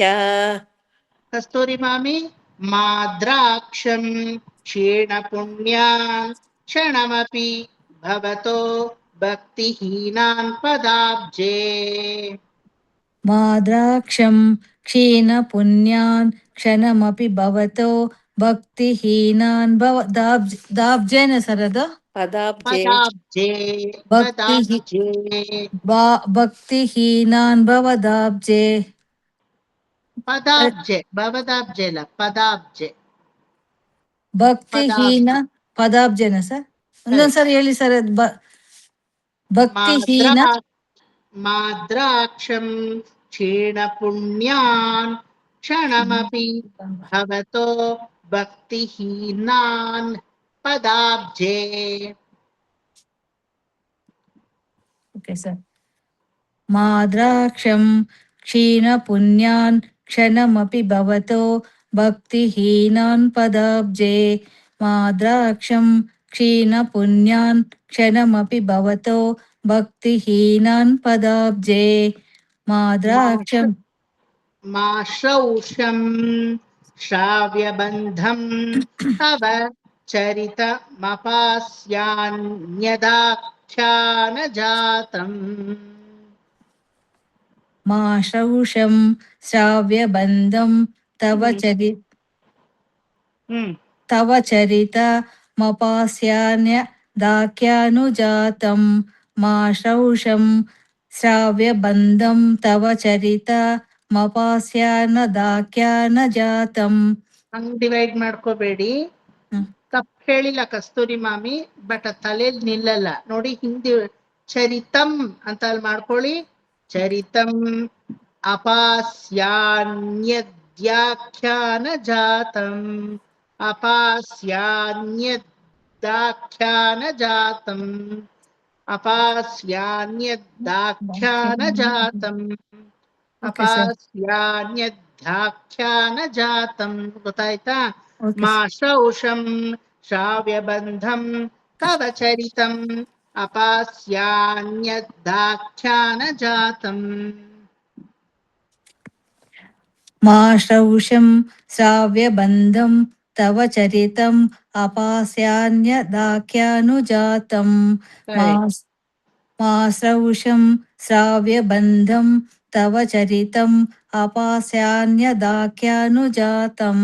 ఇನ್ನು ప్రభా ఆంటీ, నిర్మలా ఆంటీ, మీకు డౌట్ ఉండదు అట్లా ఉంది. రత్న ఆంటీ కరెక్ట్ గా చెప్పండా? చరితం బ్రేక్ చేసుకుండా అపాస్యాన్యదా అపాస్యాన్య దాఖ్యానుజాతం. అపాస్యాన్య ఉండండి. అపాస్యాన్య గెరేసుకోండి అక్కడ. దాఖ్యాన జాతం దాఖ్యాన జాతం సపరేట్ చేసుకోండి. తెలిసిందా ఇప్పుడు? చరితం లైన్, అపాస్యాన్య లైన్, దాఖ్యాన జాతం లైన్. ఓకే, ఇంకొకసారి చెప్తాను.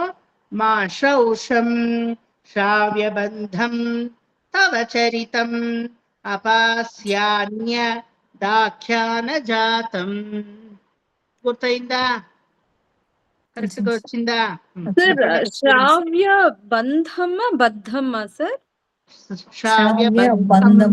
ಬಂಧಂ ಸೊನ್ನೆ ಬಂಧಂ. ಹಾಕೊಳ್ಳಿ ಬಿಟ್ಟಿದ್ರೆ. బద్దం ಇದೆ ಸರ್ ಇಲ್ಲಿ. ಬದ್ಧಮ್ ಇದೆ ಇಲ್ಲಿ. ಬಂಧಂ చేసుకోండి. ಬಂಧಂ చేసుకోండి. ಶ್ರಾವ್ಯ ಬದ್ಧಂ ಅಂದ್ರೂ ತಪ್ಪಿಲ್ಲ. ಒಬ್ರು ಬದ್ಧಂ ಒಬ್ರು ಬಂಧಂ ಅಂದ್ರೆ ಸರಿ ಹೋಗಲ್ಲ. ಮ್ಯಾಕ್ಸಿಮಮ್ ಬಂಧಮೇ ಹೇಳೋದು ಎಲ್ರೂ. ಬಂಧಮೇ ಹೇಳಿ ಆಯ್ತಾ? చెప్పండి చెప్పండి. మా శ్రౌషం శ్రావ్యబంధం తవ చరితం అపాస్యాన్యదాఖ్యానుజాతం. మా శ్రౌషం శ్రావ్యబంధం తవ చరితం అపాస్యాన్యదాఖ్యానుజాతం. దాఖ్యాన జాతం నూట్ చేసుకోవద్దండి అక్కడ. దాఖ్యాన జాతం. మా శ్రౌషం శ్రావ్యబంధం తవ చరితం అపాస్యాన్యదాఖ్యానజాతం. కరెక్ట్. మా స్మార్షం మాధవ త్వామపి భువనపతే చేతసా పన్హువానాన్. మా స్మార్షం మాధవత్వామపి భువనపతే చేతసా పాహ్నువానాన్. మా పన్హువానాన్ పన్హు చేతసా ಪನ್ಹುನ ಸರ್? ಪಹ್ನು ಅಥವಾ ಪನ್ಹು ಏನ್ ಬೇಕಾದ್ರೂ ಪಹ್ನು ಅಂತ ಕೊಟ್ಟಿರ್ತಾರೆ. ಪಹ್ನುನೇ ಹೇಳಿ. ಪಹ್ನುವಾನ್ ಆಕ್ಚುಲಿ ಪಹ್ನುವಾನಾನ್ ಅಂತ ಹೇಳ್ಕೊಡ್ದು. ಪನ್ಹುವಾನಾನ್ ಪನ್ಹುವಾನಾನ್ ಹೇಳಿ. ಪಹ್ನುವಾನಾನ್ಮ ಭೂವಂ ಅಂತಿದೆ ಸರ್ ಇದ್ರಲ್ಲಿ. ಮಾ ಭೂವಂ ಅನ್ನೋದನ್ನ ನೆಕ್ಸ್ಟ್ ಲೈನ್ ತಗೋಬೇಕು. ಪಹ್ನುವಾನಾನ್ ಪನ್ಹು ಅಥವಾ ಪಹ್ನು ಏನ್ ಬೇಕಾದ್ರೂ ಹೇಳ್ಬೋದು. ಪಹ್ನು ಅಂತಾನೆ ಈಗ ಸದ್ಯಕ್ಕೆ ಇಟ್ಕೊಂಡಿರಿ. ಪ್ರೀವಿಯಸ್ ಬ್ಯಾಚ್ ಏನ್ ಹೇಳ್ಕೊಟ್ನೋ ಅದನ್ನ ನಾನು ಅವ್ರು ಕೇಳ್ಬಿಟ್ಟು ನಾನು ನಿಮ್ಗೆ ಹೇಳ್ತೀನಿ. ರೈಟ್ ನೌ ಟೆಲ್ ಪಹ್ನು ಓನ್ಲಿ. ಮಾ ಸ್ಮಾರ್ಷಂ ಮಾಧವತ್ವಾಮಪಿ ಭುವನಪತೆ ಚೇತಸಾ ಪಹ್ನುವಾನಾನ್. మా స్మార్షం మాధవత్వామపి ಭುವನಪತೆ ಚೇತನ ಪಹ್ನುವಾನಾನ್. ಪ್ರಭಾ ಮ್ಯಾಮಿ ಮ್ಯೂಟ್ ಮಾಡ್ಕೊಳ್ಳಿ. మా స్మార్షం మాధవ త్వామపి భువనపతే చేతసాప్నాహ్నువానాన్. మా స్మార్షం మాధవత్వామపి భువనపతే చేతసపహ్నువానాన్. ಚೇತಸಾ ದೀರ್ಘ ಹೇಳಿರಿ. చేతసా ಪಹ್ನುವಾನಾನ್ చేతసా పహ్నువానాన్. మా స్మార్షం మాధవత్వామపి భువనపతే చేతసా పహ్నువానాన్. మా భూవం त्वत्सपर्या व्यतिकरा रहितो जन्म जन्मान्तरेऽपि मा भुवं त्वत्स ವ್ಯತಿಕರ ರಹಿತೋ ನ ಸರ್ ಅದು त्वत्सपर्या या दीर्घ ಇದೆ दीर्घ ಎಳಿಲಿ ಮಾ त्वत्सपर्या ಭುವಂ व्यतिकररहितो ತ್ವತ್ಸಪರ್ಯ ವ್ಯತಿಕರ ರಹಿತೋ ಜನ್ಮ ಜನ್ಮಾಂತರೇಪಿ ಮಾ Correct. ಭುವಂ ತ್ವತ್ಸಪರ್ಯ ವ್ಯತಿಕರ ರಹಿತೋ ಜನ್ಮ ಜನ್ಮಾಂತರೇಪಿ माद्राक्षं क्षीणपुण्यान् क्षणमपि भवतो भक्तिहीनान् पदाब्जे मा श्रौषं श्राव्यबन्धं तव चरितम् अपास्यान्य दाख्यानजातं मा स्मार्षं माधव त्वामपि भुवनपते चेतसा पह्नुवानान् मा भुवं त्वत्सपर्या व्यतिकररहितो जन्म जन्मान्तरेऽपि माद्राक्षं क्षीणपुण्यान् क्षणमपि भवतो भक्तिहीनान् पदाब्जे मा श्रौषं श्राव्यबन्धं तव चरितम् अपान्यान्यदाख्यानजातं मा स्मार्षं माधव त्वामपि भुवनपते चेतसाप्नाहुवानान् मा भुवं त्वत्सपर्या व्यतिकररहितो जन्म जन्मान्तरेऽपि माद्राक्षं क्षीणपुण्यान् क्षणमपि भवतो भक्तिहीनान् पदाब्जे मा श्रौषं श्राव्यबन्धं तव चरितम् अपास्यान्यदाख्यानजातं मा स्मार्षं माधव त्वामपि भुवनपते चेतसाप्नुवाह्नान् मा भुवं त्वत्सपर्या व्यतिकररहितो जन्म जन्मान्तरेऽपि माद्राक्षं क्षीणपुण्यान् क्षणमपि भवतो भक्तिहीनान् पदाब्जे मा श्रौषं श्राव्यबन्धं तव चरितम् अपास्यान्यदाख्यानजातं मा स्मार्षं माधव त्वामपि भुवनपते चेतसा पह्नुवानान् मा भुवं त्वत्सपर्या व्यतिकररहितो जन्म जन्मान्तरेऽपि माद्राक्षं क्षीणपुण्यान् क्षणमपि भवतो भक्तिहीनान् पदाब्जे मा श्रौषं श्राव्यबन्धं तव चरितम् अपास्यान्यदाख्यानुजातं मा स्मार्षं माधव त्वामपि भुवनपते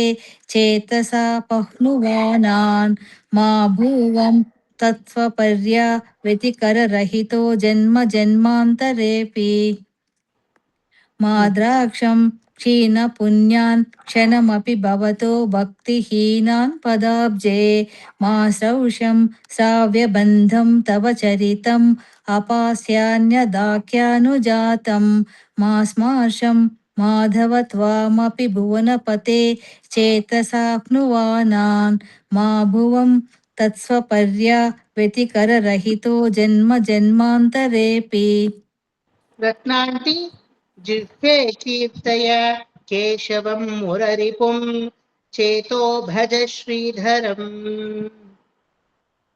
जिह्वे कीर्तय केशवं मुररिपुं चेतो भज श्रीधरम् जिह्वे कीर्तय केशवं पुररिपुं चेतो भज श्रीधरम् पाणिद्वन्द्व समर्चयाच्युत कथाः श्रोत्रद्वयत्वं शृणु पाणिद्वन्द्व समर्चयाच्युत कथा श्रोत्रद्वय त्वं शृणु पाणिद्वन्द्व समर्चयाच्युत कथा श्रोत्रद्वयत्वं शृणु श्रोत्रद्वयत्वं शृणु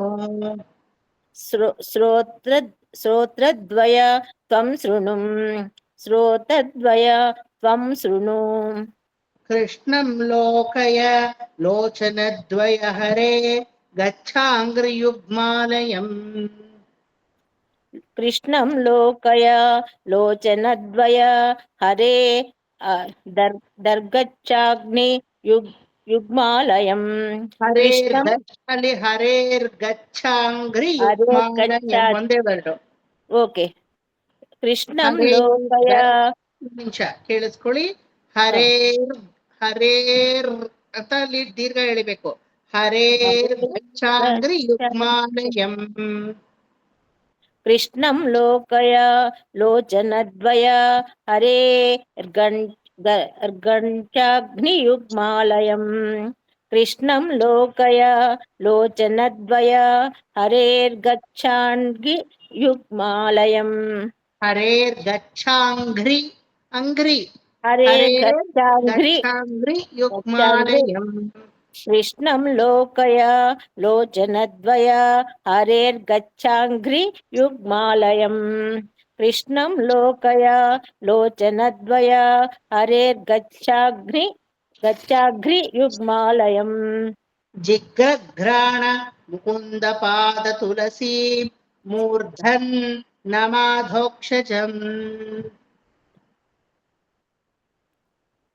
जिघ्रुघ्राण मुकुन्दपाद तुलसीं मूर्धन्न नमाधोक्षजम् जिघ्रुघ्राण मुकुन्दपाद तुलसीं मूर्धन्न नमाधोक्षजम् जिह्वे कीर्तय केशवं मुररिपुं चेतो भज श्रीधरं पाणिद्वन्द्व समर्चयाच्युत कथाः श्रोत्रद्वयत्वं शृणु. कृष्णं लोकय लोचनद्वय हरेर्गच्छाङ्घ्रियुग्मालयम् जिग्रघ्राण मुकुन्दपाद तुलसी मूर्धन्नमादोक्षजम्.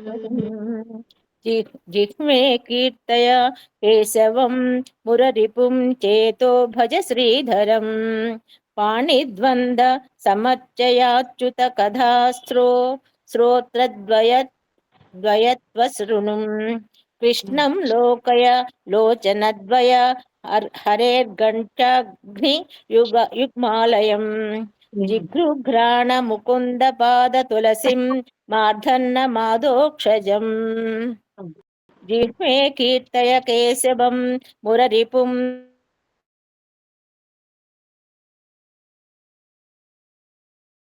कथा श्रोत्रद्वयत्वशृणु कृष्णं लोकय लोचनद्वय हरेर्गच्छाङ्घ्रि युग्मालयम् जिघ्रुघ्राण मुकुन्द पाद तुलसीं मार्धन्न माधोक्षजम् ಜಿಗ್ರು ಬರ್ಕೊಡುದು ಜಿಗ್ರಾ ಬರ್ಲಿ ಅಲ್ಲಿ. ಓಕೆ जिघ्रा ಹಾ ನೆಕ್ಸ್ಟ್ ನಿರ್ಮಲಾ ಆಂಟಿ. ಹೇ ಲೋಕಾಶೃಣುತ ಪ್ರಸೂತಿ ಮರಣ ವ್ಯಾಧೇಶ್ಚಿಕಿತ್ಸಾಮಿ ಮಾಂ. ఇంకోసారి చెప్పండి సార్. హే లోకా శృణుత ప్రసూతి మరణ వ్యాధేశ్చికిత్సామి మాం. రే లోకా శృణుత ప్రసూతి మరణ వ్యాధే చికిత్సామి మాం. చికిత్సామి మాం. చికిత్సామి మాం. హే లోకా శృణుత ప్రసూతి మరణ వ్యాధే చికిత్సితామి మాం. వ్యాధేశ్చికిత్సామి మాం. వ్యాధేశ్చికిత్సామి మాం. వ్యాధే చికిత్సితామి మాం. హే చికిత్సిత కాదు, చికిత్స అంతే. చికిత్సిత అని చెప్తా ఉండరు, చికిత్స అని చెప్పాల. హే లోకా శృణుత ప్రసూతి మరణ వ్యాధే చికిత్సితామి మాం.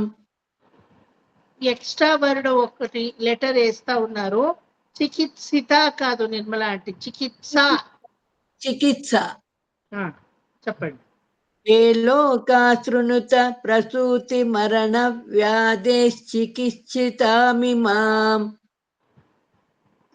చెప్పేటప్పుడు చికిత్స చెప్తారు సపరేట్ గా. ఇప్పుడు ఒట్టుగా చెప్పేటప్పుడు చికిత్సిత చేసిస్తారు. చికిత్స రావాలి అక్కడ. అది ఒక్కటే చెప్పండి. మరణ వ్యాధేశ్చికిత్సామి మాం అంతే చెప్పండి. లోకా శృణుత ప్రసూతి మరణ వ్యాధేశ్చికిత్సామి మాం. కరెక్ట్. ఇంకొకసారి. లోకా శృణుత ప్రసూతి మరణ వ్యాధేశ్చికిత్సామి మాం. योगज्ञास्तमुदाहरन्ति मुनयो याज्ञवल्क्यादयः. योगज्ञा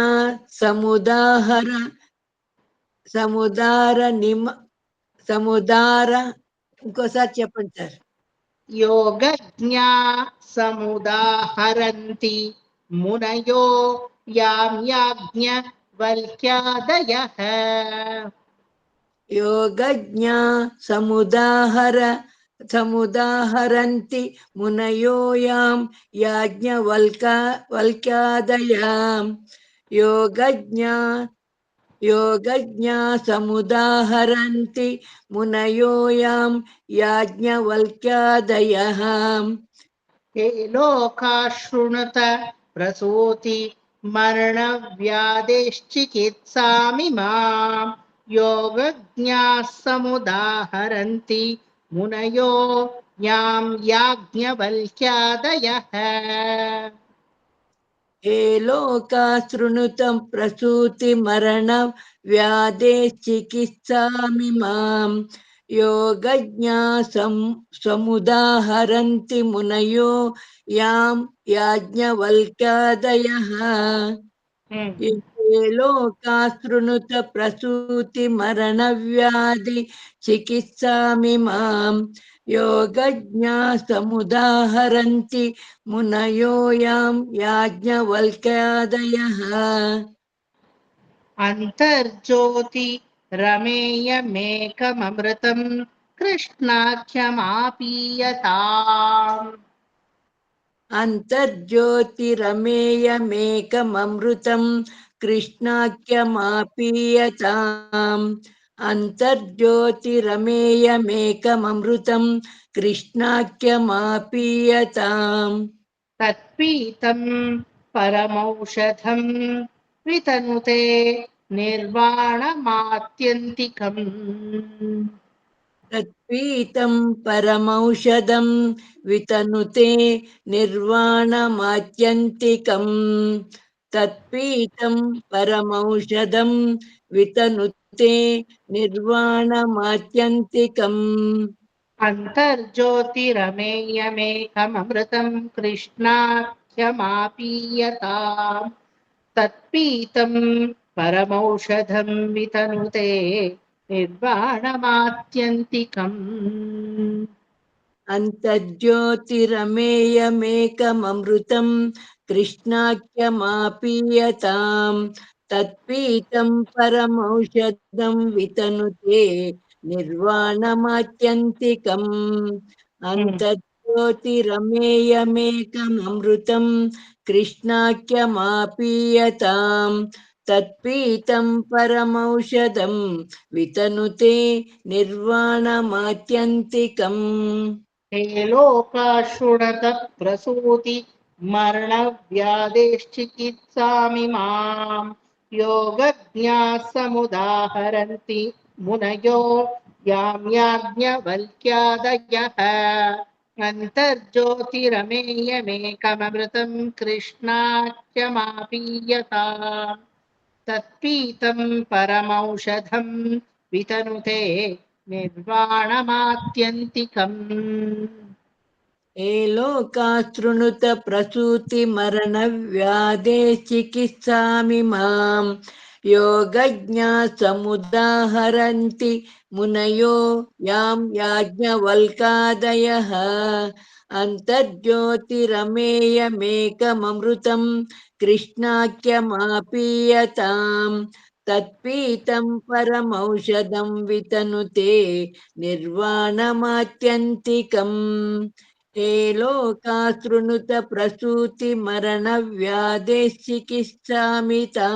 चिकित्सामि मां योगज्ञा समुदाहरन्ति मुनयो यां याज्ञवल्कादयः अन्तर्ज्योतिरमेयमेकममृतं कृष्णाख्यमापीयताम् तत्पीतं परमौषधं वितनुते निर्वाणमात्यन्तिकम् करेक्ट प्रभा आंटी हे मर्त्याः परमं हितं शृणुतवो वक्ष्यामि संक्षेपतः हे मर्त्या परमं हितं शृणुतवो वक्ष्यामि संक्षेपतः हे मर्त्या परमं हितं शृणुतवो वक्ष्यामि संक्षेपतः ಅಲ್ಲಿ ಮರ್ತ್ಯಾಹ ಪ್ಲೂರಲ್ ಇರೋದ್ರಿಂದ ಅದನ್ನ ನೀವು ಪ್ರೊನೌನ್ಸ್ ಮಾಡ್ಬೇಕು ವಿಸರ್ಗನ.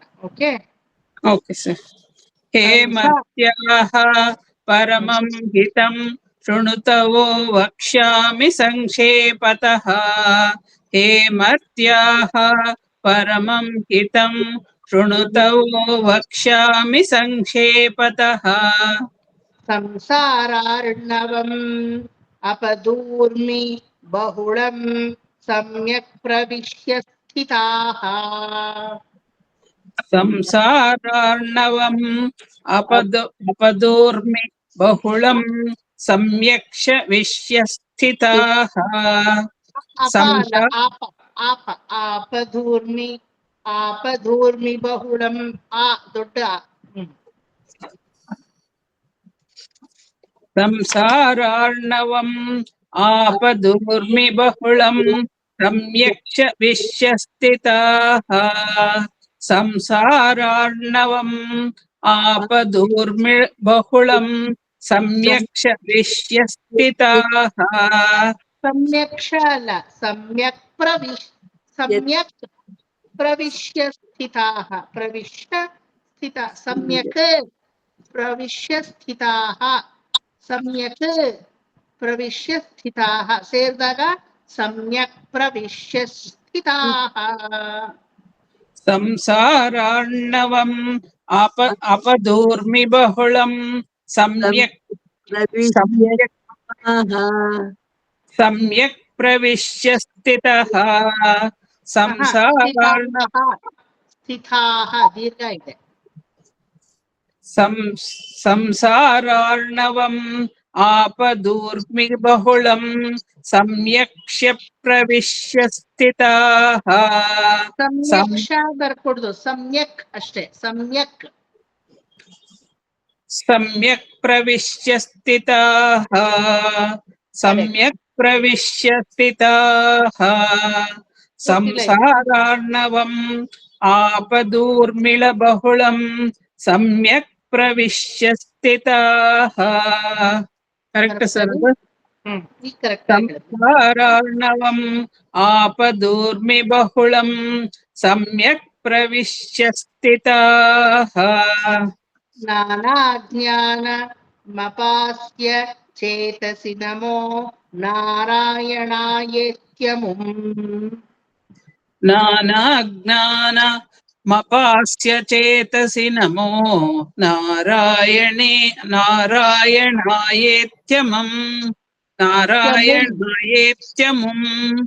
नानाज्ञानमपास्य चेतसि नमो नारायणायेत्यमुम् నమో నారాయణాయేత్యముం అనే దీన్ని అండర్లైన్ చేసుకోండా నమో నారాయణాయేత్యముం నానాజ్ఞానమపాస్య చేతసి నమో నారాయణాయేత్యముం नानाज्ञानमपास्य चेतसि नमो नारायणेत्यमुम् नारायणेत्यमुम् నారాయణాయేత్యముం नारायणायेत्यमुम् नारायणायेत्यमुम् नानाज्ञानमपास्य चेतसि नमो नारायणेत्यम् ಸರಿಯಾಗಿ ಹೇಳಿ ಅಲ್ಲಿ ನಾರಾಯಣಾಯೇತ್ಯಮುಂ नारायणायेत्यमुम् नारायणायेत्यमुम् ಮಂತ್ರಂ ಪೂರ್ತಿ ಲೈನ್ ಒಂದ್ಸಲ ಹೇಳಿ नानाज्ञानमपास्य चेतसि नमो नारायणायेत्यमुम् ಕರೆಕ್ಟ್ ಮಂತ್ರಂ ಸಪ್ರಣವಂ ಪ್ರಣಾಮ ಸಹಿತಂ ಪ್ರಾವರ್ತಯದ್ವಂ ಮುಹುಃ मन्त्रं सप्रणवं प्राणामसहितं प्रावर्तयद्वं महुः मन्त्रं सप्रणवं प्रणामसहितं प्रावर्तयद्वं मुहुः ಮಂತ್ರಂ मन्त्रं ಸಪ್ರಣವಂ ಪ್ರಣಾಮ ಸಹಿತಂ ಪ್ರಾವರ್ತಯದ್ವಂ ಮುಹುಃ मन्त्रं सप्रणवं प्रणामसहितं प्रावर्तयद्वं मुहुः मन्त्रं सप्रणवं प्रणामसहितं प्रावर्तयद्वं मुहुः हेमत्याः परमं हितं शृणुतवो वक्ष्यामि संक्षेपतः संसारार्णवम् आपदूर्मि बहुलं सम्यक् प्रविश्य स्थिताः नानाज्ञानमपास्य चेतसि नमो नारायणायेत्यमुम् मंत्रं सप्रणवं प्रणाम सहितं प्रावर्तयद्वं मुहुः हेमर्त्याः परमं हितं शृणुतवो वक्ष्यामि संक्षेपतः संसारार्णवम् आपदूर्मि बहुलं सम्यक् प्रविश्य स्थिताः नानाज्ञानमपास्य चेतसि नमो नारायणायेत्यमुम् मन्त्रं सप्रणवं प्रणामसहितं प्रावर्तयद्वं मुहुः हेमर्त्याः परमं हितं शृणुतवो वक्ष्यामि संक्षेपतः संसारार्णवम् दूर्मि बहुलं सम्यक् प्रविश्य स्थिताः नानाज्ञानमपास्य चेतसि नमो नारायणायेत्यमुम् मन्त्रं सप्रणवं प्रणामसहितं प्रावर्तयद्वं मुहुः ನೆಕ್ಸ್ಟ್ ಶ್ಲೋಕ ಏನಿದೆ ಯಾರಾದ್ರೂ ಹೇಳಿ ಸ್ಟಾರ್ಟಿಂಗು ಏಮುಂದಿ ನೆಕ್ಸ್ಟ್ ಶ್ಲೋಕము ರೇಣುರಣುಃ ಅಂತಿದೆ. పృథ్వీ రేణు రణు ప్రయాణం దాని నడుమ ఒకటి శ్లోకము మీ అన్ని బుక్ లో విడిచిపెట్టింది. పూర్వకాలంలో ఒక శ్లోకము దాంట్లో ఒక స్కూల్ ఆఫ్ బుక్ లో ఉంది, మీ దాంట్లో లేదు. రాసుకోండి అందరూ. Take the pen and write it down. ವಾತ್ಸಲ್ಯಾತ್. ವನಿತಾ ಅನ್ಮ್ಯೂಟ್ ಮಾಡ್ಕೊಳ್ಳಿ. ವನಿತಾ ಸರ್ ನಾನು ಹೊರಗಡೆ ಇದ್ದೀನಿ ಸರ್, ಇಲ್ಲಿ ಸೌಂಡ್ ಜಾಸ್ತಿ ಇದೆ. ಹೊರಗಡೆ ಇದ್ದೀರಾ? ಓಕೆ. ಯಾರೀಗ? ಪದ್ಮಾ ಆಂಟಿ, పద్మారెడ్డి గారు అన్మ్యూట్ చేసుకుండా నేను చెప్పేది అందరూ రాసుకుంటారు, మీరు రాసుకొని రిపీట్ చేయాలి. Okay okay. వాత్సల్యాత్ రిపీట్ చేయండి. వాత్సల్యాత్ సేనా సార్? వాత్సల్యాత్ అంతే. వాత్సల్యాత్ కరెక్ట్. Right down everybody. వాత్సల్యాత్ వాత్సల్యాతే ఓకే వాత్సల్యాతే అభయప్రదాన. అభయప్రదాన కరెక్ట్. ప్రదాన 2 సార్లు చెప్పాలా? వాత్సల్యాతే అభయప్రదాన. సార్ రాసుకుంటున్నాను సార్, ఒకే ఒక సెకండ్. సార్ ఇది ఒక లైన్ ఇది ఇది ఫస్ట్ లైనా? ఇది ఫస్ట్ లైన్ మొత్తగా. ఫస్ట్ లైన్ ఎప్పుడు ఎండ్ చేస్తానో చెప్తాను, అక్కడ వరకు ఫస్ట్ లైనే. వాత్సల్యాతే అభయప్రదాన. వాత్సల్యాతే అభయప్రదాన వాత్సల్యాతే అభయప్రదాన వాత్సల్యాతే అభయప్రదాన. సమయాత్. సార్ సమయాత్. సమయాతే సమయాత్. సమయాత్. సమయాతే సమయా దే కాదు, సమయాత్. సమయాతు ఆ, సమయాతు ఆ. సమయాతు సమయాతు ఆ అర్థ అర్థార్థి నిర్వాపణ. అర్థార్థి ఆర్థార్థి అకారము. ఆర్తార్తి ఆర్తార్తి ఆర్తార్తి ఆకారం రావాల. ఆర్థార్థి. ఆర్తార్తి పెద్ద కదా సార్. ఆర్తార్తి పెద్ద ఆర్తార్ సార్ ఉండండి. పెద్ద ఆ, పెద్ద థా, పెద్ద థి. ఆర్తార్తి ఆర్తార్తి సమయాత్తు ఆర్తార్తి సమయాత్ ఒక నిమిషం. సమయాత్తు సమయాత్తు ಆರ್ತಾತಿ ಆರ್ಥಾರ್ಥಿ ಆದ್ಮೇಲೆ ತಾ ಆದ್ಮೇಲೆ ಅರ್ಕ ಒತ್ತು, ತಿ ಆದ್ಮೇಲೆ ಅರ್ಕ ಒತ್ತು, ಎರಡು ಅರ್ಕ ಒತ್ತಿದೆ. ಆರ್ಥಾರ್ಥಿ ಆರ್ಥಾರ್ಥಿ ಆರ್ತಾರ್ತಿ ಆರ್ತಾರ್ತಿ ಆರ್ತಾರ್ತಿ ನಿರ್ವಾಪಣಾತ್ ದೀರ್ಘನ ನಿರ್ವಾಪಣಾತ್ ನಿರ್ವಾಣ ನಿರ್ವಾಣ ಅಲ್ಲ, ನಿರ್ವಾಪಣಾತ್. ಮೀನಿಂಗ್ ಚೇಂಜ್ ಮಾಡಿ ಹಾಕ್ಬಿಡ್ತಾರೆ ನಮ್ ಸ್ಟೂಡೆಂಟ್ಸ್. ನಿರ್ವಾಣ ಮಂಟ ನಿರ್ವಾಪಣಾತ್. ಸರ್ ಬಟ್ ಅದು ಒಂದು ಫೋಟೋ ಕಳಿಸ್ತೀರಾ sir? Because spelling mostly wrong ಆಗ್ಬಿಡುತ್ತೆ ಅನ್ಸುತ್ತೆ. ಆಗ್ತಾ ಇದೆ ಸರ್. ನೀವೀಗ ಬರ್ಕೊಳ್ಳಿ, ಆಮೇಲೆ ಫೋಟೋ ನೋಡೋಣ. ಬರ್ಕೊಳ್ಳಿ, ಸುಮ್ನೆ ಫೋಟೋ ಅಂತೆ, ಫೋಟೋ ಬರ್ಕೊಳ್ಳಿ. ನಿರ್ವಾಪಣಾತ್. ಇಷ್ಟು ಕ್ಲೀನ್ ಆಗಿ ಹೇಳ್ತಾ ಇದ್ದೀನಿ. ನಿರ್ವಾಪಣಾತ್. కొంచెం కూడా కష్టపడేకి మనసే లేదు. ನಿರ್ವಾಪಣಾತ್. ಕಿವಿ ಆಂಟಿನ ಚುರುಕಾಗಿ ಇಟ್ಕೊಂಡ್ರೆ ಯಾಕೆ ರಾಂಗ್ ಆಗುತ್ತೆ? ನಿರ್ವಾಪಣಾತ್.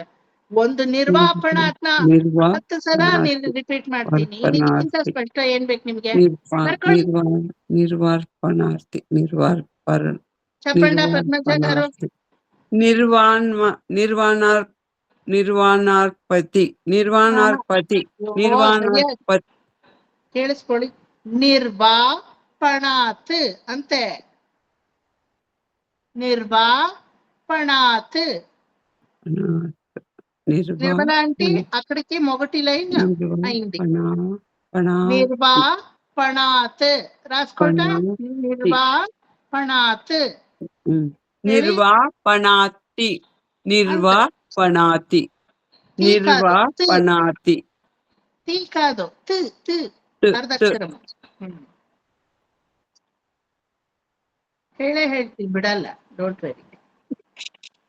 ವಾತ್ಸಲ್ಯಾತ್ ಅಭಯ ಪ್ರಧಾನ ಸಮಯಾತ್ ఆర్థార్థి నిర్వాపణాత్. మరొకసారి చెప్తాను, ఉండండా, చెప్పొద్దండా. వాత్సల్యాత్ క్లియర్? చంద్రిక క్లియర్? అభయ ప్రధాన క్లియర్? సమయాత్ క్లియర్? ಅರ್ಥಾರ್ಥಿ ಕ್ಲಿಯರ್, ನಿರ್ವಾಪಣಾತ್ ಕ್ಲಿಯರ್. అది మొదటి లైన్ ಆಯ್ತಾ. ಇನ್ನು ಇದಕ್ಕಿಂತ ಕ್ಲಿಯರ್ ಬೇಕಾ ಚಂದ್ರಿಕಾ? ಫೋಟೋ ಬೇರೆ ಇಡಿ ಅಂತ ಇದೀರಲ್ಲ, photo purposely I will not send. Listen to me and write carefully, it will happen. Okay. ನಿಮಗಿಂತ ವಯಸ್ಸಾದವರುಗಳೆಲ್ಲ ಎಷ್ಟು ಚೆನ್ನಾಗಿ ಬರ್ಕೋತಾ ಇದೆ. Why I hold Padma aunty, you know, Padma aunty always get confuse with the words. If she writes correctly, everybody else will write definitely correctly. I know. ಅಂದ್ರೆ That is why I ಅವರಿಗೋಸ್ಕರನೇ told sir. Padma. Actually I as for them only. Dosa ತಿರ್ಗಾಕ್ ಹೋದ್ರಲ್ಲಿ ಎತ್ತಿದ ಕೈ ಅವರೇ ಕೇಳಿಲ್ಲ, ನೀವ್ ಯಾಕೆ ಅವ್ರ ಪರವಾಗಿ ಕೇಳ್ಬೇಕು? ಬರೀರಿ ಕುತ್ಕೊಂಡು. ವಾತ್ಸಲ್ಯಾತ್ ಪಾಪ ಚಂದ್ರಿಕಾ ಯಾವ ಮಗ್ಳಲ್ಲಿ ಎದ್ದಿದ್ರು ಗೊತ್ತಿಲ್ಲ. ಅಭಯ ಪ್ರದಾನ Chandrika, I don't mind sending. I will send, don't worry. On behalf of them or on behalf of you, if you ask also, I will send, don't worry. But ಬರ್ಕೊಡಿ. ಸರ್, ಸುಪ್ರಭಾತ ರೆಕಾರ್ಡ್ ಬೇಕು ಅಂತ ಇದಕ್ಕೆ ಬೈದ್ರಲ್ಲ ನೀವು ಚಂದ್ರಿಕಾನ ಪ್ರೀತಿನ, ಅವ್ರು ಹೆದರ್ಕೊಂಡು ಕ್ಲಾಸ್ಗೆ join ಆಗಿಲ್ಲ ಸರ್.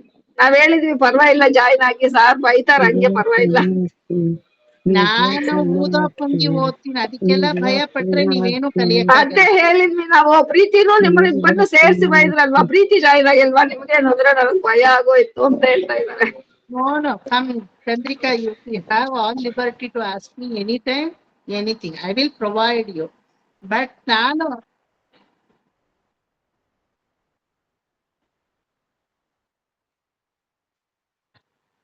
ಪರವಾಗಿಲ್ಲ, ಡೋಂಟ್ ವರಿ. ಒಳ್ಳೆ ವಿಚಾರಕ್ಕೆ ಪರ್ಮಿಷನ್ ಎಲ್ಲ ಬೇಕಿಲ್ಲ, ಒಳ್ಳೆ ವಿಚಾರಕ್ಕೆ ಹೆಸಿಟೇಷನ್ ಬೇಕಿಲ್ಲ. ಈಗ ಚಂದ್ರಿಕಾ ಕೇಳಿದ್ರು ನೋಡಿ ಫೋಟೋ ಕಳಿಸಿ ಅಂತ. No need to hesitate anything. Have that freeness with guru. Okay, strict ಮಾಡೋವಾಗ ಮಾಡ್ತೀನಿ, ಆ ತರ ನಡ್ಕೊಳ್ಳಿ. ಆಮೇಲೆ ನಿಮ್ಗೆ ಏನ್ ಬೇಕೋ ನಾವು ಪ್ರೊವೈಡ್ ಮಾಡ್ತೀನಿ, not to worry about. Okay, ఇప్పుడు చంద్రిక అడిగిందో తప్పలేదు, మరి నేను చెప్పిందో తప్పలేదు. గమనంగా రాసుకోవాలా, అది తప్పలేదు కదా. సో రాసుకుండా ఫోటోను పెడతాను. Smita, you can send the link to any group, no problem, don't worry. If they are interested they will come. ಭಗವಂತ ಯಾರಿಗೆ ತಲೆಯಲ್ಲಿ ಬರ್ದಿರ್ತಾನೋ ಅವರೇ ಕಲಿಯೋದು. ನಾವ್ ಎಗರಿ చంద్రమన్న ముట్టుకుండ్రువే ఎవరికి అది దొరుకుతుందో వాళ్ళకే దొరుకుతుంది, అందరికి దొరకదు. Good, you have done the very smart job, not to worry. People who want to utilize it, let them utilize it. Okay, వాత్సల్య. ఇప్పుడు పద్మ గారు చెప్పొద్దండా, కాన్సన్ట్రేట్ చేసి చూసుకోండా, వినండా, కరెక్ట్ గా చెప్పాలా. మిమ్మల్ని అందరూ ఫాలో చేస్తా ఉన్నారు. వాత్సల్యాత్ అభయ ప్రదాన సమయాత్ ఆర్థార్థి నిర్వాపణాత్. చెప్పండా. వాత్సల్యాతి అభయ ప్రదాన సమయాతి అతార్తి నిర్వాణాత్మా నిర్వాపణాత్మా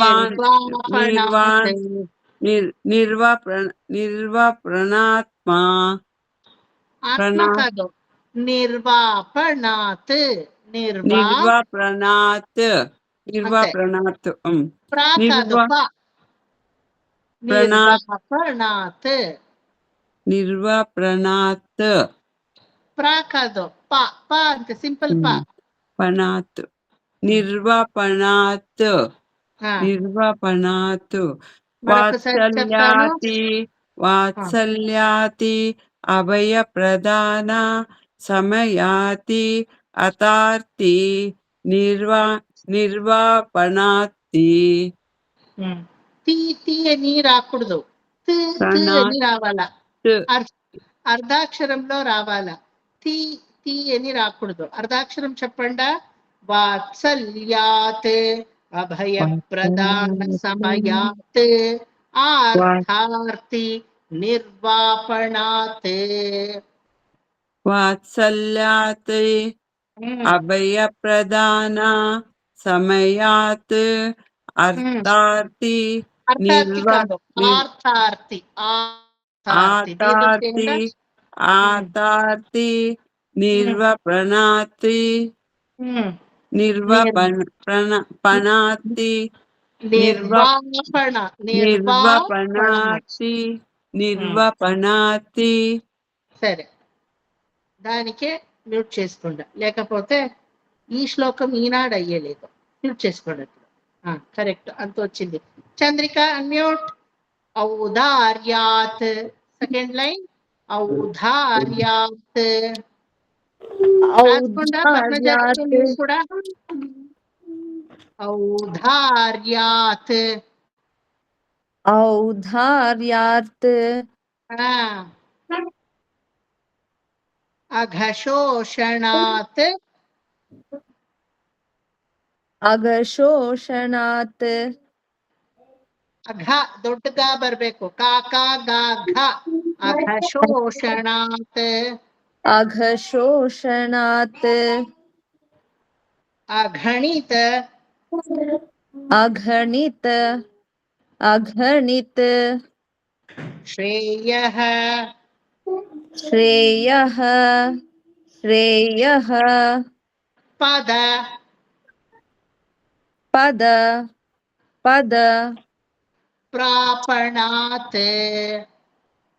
ಪ್ರಾಪಣಾತ್ ಪ್ರಾಪಣಾತ್ ఔదార్ మీరు రాసుకోవాలా పద్మ గారు. మ్యూట్ చేసుకొని ఉన్నారు కాబట్టి మిమ్మల్ని ఫాలో చేయలేదు అనుకుండా మిమ్మల్ని చూస్తా ఉండా నేను. ఓకే, ఔదార్యాత్ నోట్లో చెప్పుకొని రాసుకోండా, వస్తుంది. ఔదార్యాత్. ಹೇಳಿ ಚಂದ್ರಿಕಾ. ಔದಾರ್ಯಾರ್ಥ ಔದಾರ್ಯಾರ್ಥ ಯಾರ್ತ್ ಅಲ್ಲ, ಔದಾರ್ಯಾತ್. ಔದಾರ್ಯಾತ್ ಔದಾರ್ಯಾತ್ ಅಘಶೋಷಣಾತ್. ಅಘಶೋಷಣಾತ್ ಅಘಶೋಷಣಾತ್ ಅಘಣಿತ. ಅಘಣಿತ ಅಘಣಿತ ಶ್ರೇಯಃ. ಶ್ರೇಯಃ ಶ್ರೇಯಃ ಪದ. ಪದ ಪದ ಪ್ರಾಪಣಾತ್. ప్రాపణాత్ ప్రాపణాత్ సెకండ్ లైన్ ఇక్కడికి అయింది. ఓకే, మొదటి లైను సెకండ్ లైన్ చెప్తాను. చంద్రిక మీరు రిపీట్ చేయండి. వాత్సల్యాత్ అభయ ప్రధాన సమయాత్ ఆర్థార్థి నిర్వాపణాత్ ఔదార్యాత్ అఘశోషణాత్ అఘణిత శ్రేయః పద ప్రాపణాత్. వాత్సల్యాత్ అభయప్రధాన సమయాత్ చెప్పండి అందరూ. అర్థార్థి నిర్వాపణాత్ అర్థార్థి కాదు, ఆర్థార్థి. ఆర్థార్థి నిర్వాపణాత్ ఔదార్యాత్ అఘఘోషణాత్ ಏನು ఔదార్యాత్ అఘఘోషణాత్. ಅಘಘೋಷಣ ಅಲ್ಲ, ಅಘಶೋಷಣಾತ್. Okay sir.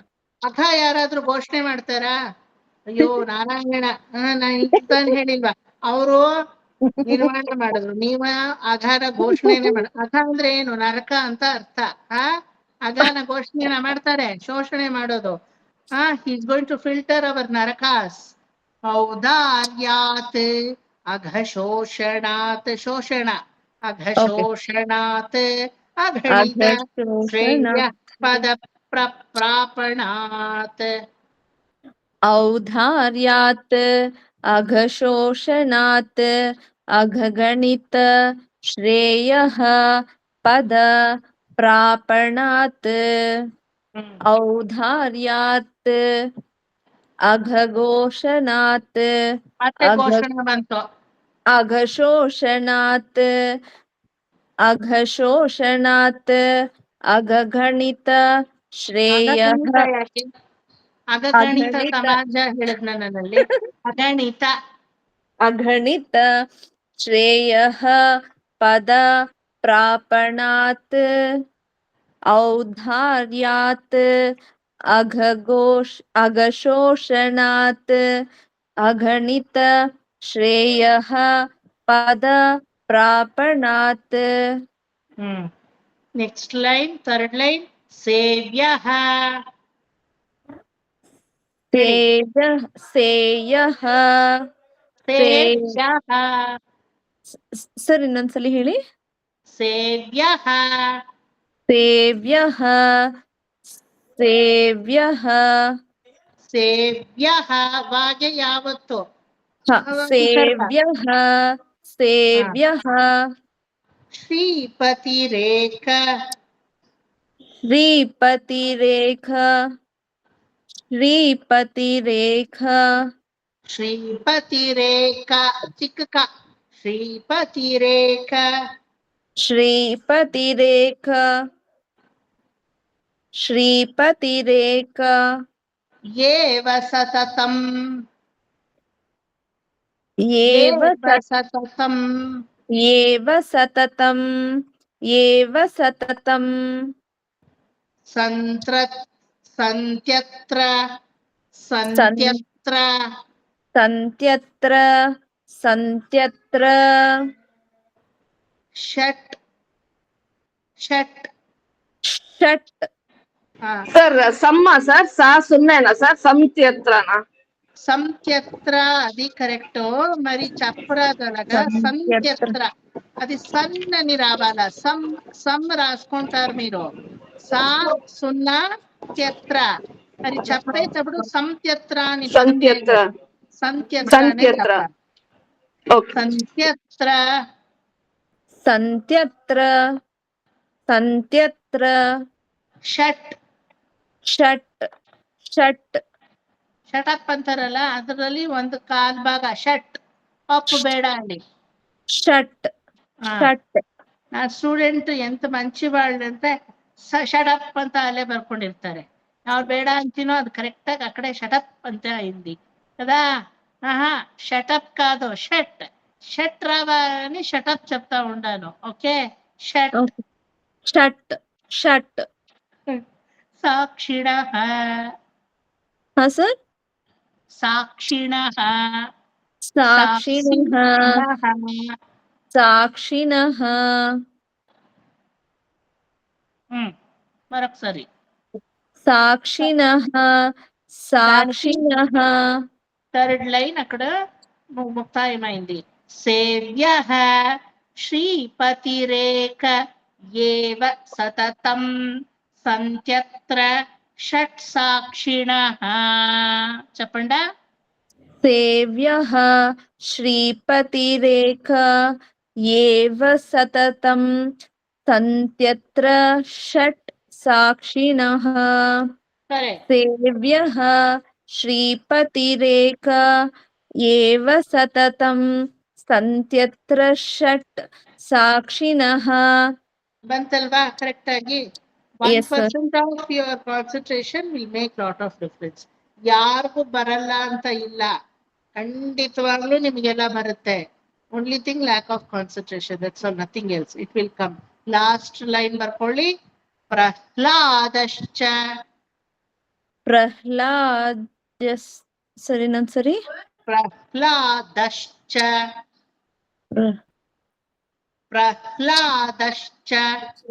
ಪ್ರಹ್ಲಾದ್ಯಶ್ಚ. ದ್ಯಾ ಯಾಕೆ? ಅಲ್ಲಿರೋದೇ 4 ಅಕ್ಷರ.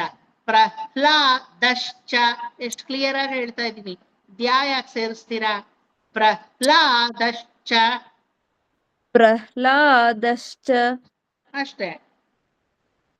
ಇನ್ನೊಂದ್ಸಲ ಹೇಳಿ. ಪ್ರಹ್ಲಾದ್ಯಶ್ಚ. ಕರೆಕ್ಟ್ ಮಾಡ್ಕೊಂಡು ಹೇಳಿ. ಪ್ರಹ್ಲಾದ್ಯಶ್ಚ. ನೀವ್ ಯಾವ ಏರಿಯಾದಲ್ಲಿ ಇದ್ದೀರಾ? ಉತ್ತರಹಳ್ಳಿ ಸರ್. ನಂಗೆ ಕಷ್ಟ ಆದ್ರೂ ಪರವಾಗಿಲ್ಲ, 9:15 ಆದ್ರೂ ಪರವಾಗಿಲ್ಲ, 11 ಗಂಟೆಗಾದ್ರೂ ಬಂದು ಕೋಲಲ್ಲಿ ಚಟಿ ಚಟಿ ಅಂತ ಕೊಡೋದು ಬಿಟ್ಟೆ ವಾಪಸ್ ಬರೋದು ನನಗೆ. ಯಾರು ಹೇಳ್ತಾ ಇದ್ದೀರಾ? ಪ್ರಹ್ಲಾದ್. ಪ್ರಹ್ಲಾದಶ್ಚ. ಹಾ ప్రహ్లాదశ్చ నిర్మలాంటి మీరు వస్తారా? రాండా, పర్వాలేదు. కష్టమైతేనూ పర్వాలేదు. 2 జనాలు చంద్రిక అమ్మ ఇంటికి పోయి కొట్టే వచ్చేది నాడు. ప్రహ్లాదశ్చ ప్రహ్లాదశ్చ ప్రహ్లాదశ్చ విభీషణశ్చ విభీషణశ్చ ವಿಭೀಷಣಶ್ಚ ವಿಭೀಷಣ ಪುಣ್ಯ ಮಾಡ್ದ ಸದ್ಯ. ಕರಿರಾಟ್ ಕಧಿರಾಟ್ ಕರಿರಾಟ್ ಕರಿರಾಟ್ ಕರಿರಾಟ್ ಕರಿ ಅಂತ ದೀರ್ಘ ಬೇಡ, ದೀರ್ಘ ಬೇಡ. ಕರಿರಾಟ್, ರಾ ಮಾತ್ರ ದೀರ್ಘ. ಕರಿರಾಟ್ ಕರಿರಾಟ್ ಕರಿರಾಟ್ ಅಂದ್ರೆ ಗಜೇಂದ್ರ ಅಂತ ಅರ್ಥ. ಗಜೇಂದ್ರುಡು. ಪ್ರಹ್ಲಾದಶ್ಚ ವಿಭೀಷಣಶ್ಚ ಕರಿರಾಟ್. ಹೇಳಿ ಚಂದ್ರಿಕಾ.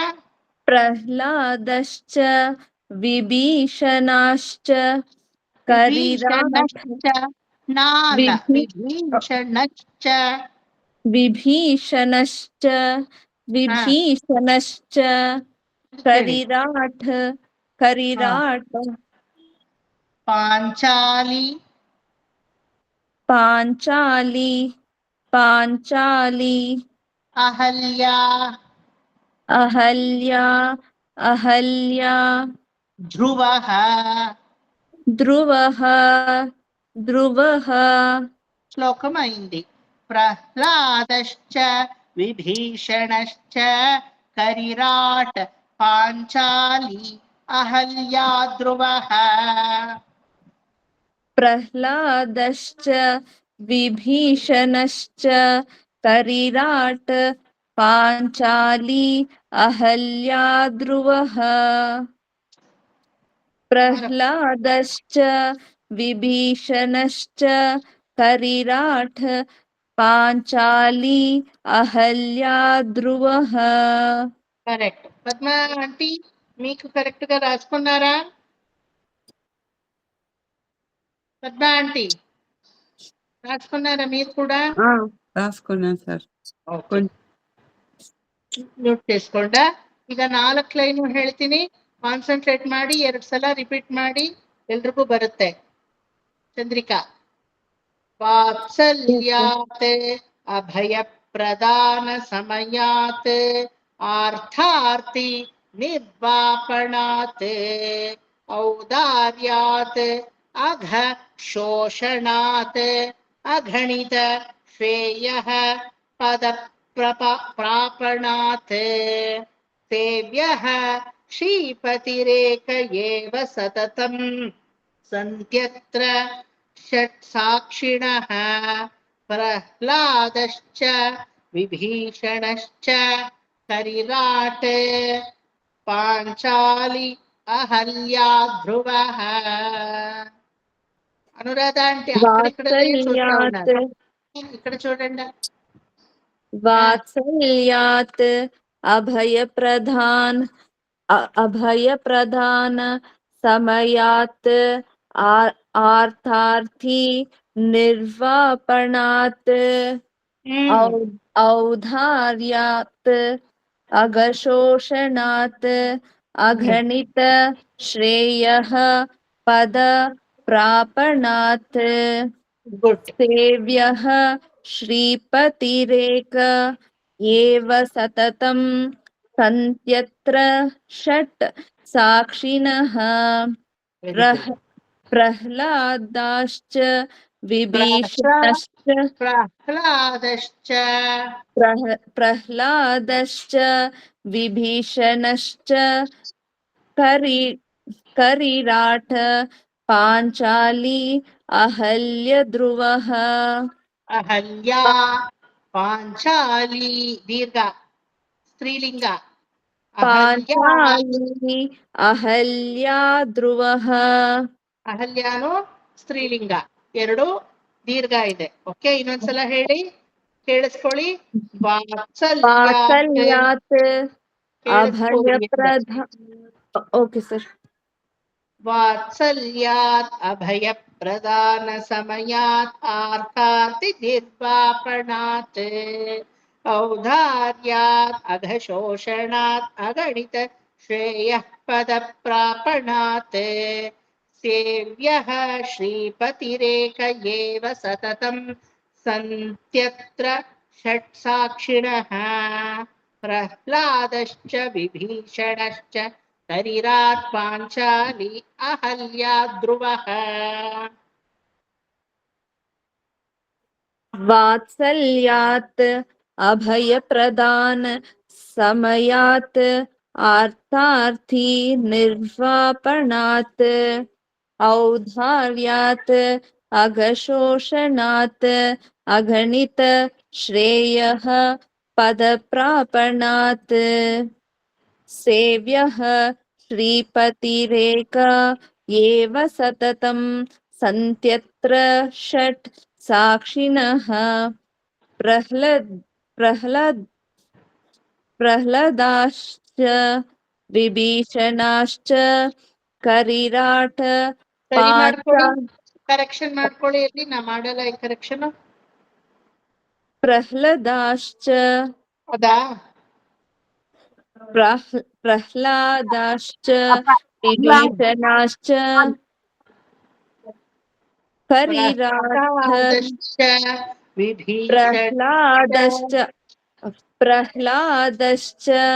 विभीषणाश्च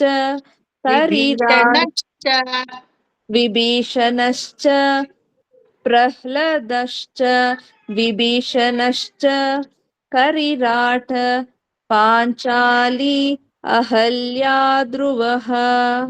ಗೊತ್ತಾಯ್ತಾ? ಕರೆಕ್ಟ್ ಆಗಿ ಬಂತಾ? Everybody Yes, sir. Understood? Shall we finish today? Okay, late గా అయితేనో పర్వాలేదు. Today we finish 13, 14, 15, 16, 17, 18 and 19. Okay, and next శ్లోకము కూడా 19. Okay, don't make it 20. ఏంటంటే ఒక్క స్కూల్ ఆఫ్ బుక్ లో ఇది కూడా 19, అది కూడా 19. మరొక స్కూల్ ఆఫ్ బుక్ లో ఇప్పుడు మీరు రాసుకుండేది లేదు. ఓకే, ఆ 19 ఏముందో పృథ్వీ రేణురణు పయాంసి అది కణికాహ అది 19 గా ఉంది. ఓకే, సో రెండు 19 నంబర్లోనే పెట్టుకోవాలా మీరు. Okay, don't make it 20. 20 ఏదో అది 20. ఓకే, మొమ్మకు బంద్ ముద్దాడి హోదా అల్వా. పండుకుంటారా? మన్ముడు పోయి పడుకుంటాడా ఇప్పుడు? దానికి పడుకునేదానికి పోతా ఉన్నాడు సార్, అందుకే. నాకేమో గుర్తు లేదంటే పాప బిడ్డలకు లేదా? సార్ 9:20 అయింది సార్, నిలపండి సార్. నిలుపుతాను, భయం పట్టి నిలపాలి. ఇప్పుడు వార్నింగ్ చేశారు, నిలబడ్డా సార్ అని. ఖండితంగా నిలుపుతాను. నాకు స్ట్రెయిన్ అయింది. Sir, tomorrow's class I will be on audio, sir. I have to go. And నేను బయలుదేరాలి సార్ ఎయిర్పోర్ట్ కి. 9 o'clock ఫ్లైట్ ఉంది. I'm coming back to Bangalore. Hyderabad? Bangalore, sir. I'm in Cochin now, sir. మీరు ఎక్కడ ఉంటారో? త్రివిక్రమ అవతారం. ఒక దినం చెన్నై అంటారు, ఒక దినం కొచ్చిన్ అంటారు, ఇంకొక దినం హైదరాబాద్ అంటారు. ఇప్పుడు ఏమో వస్తా ఉండాలి బెంగళూరుకి అంటారు.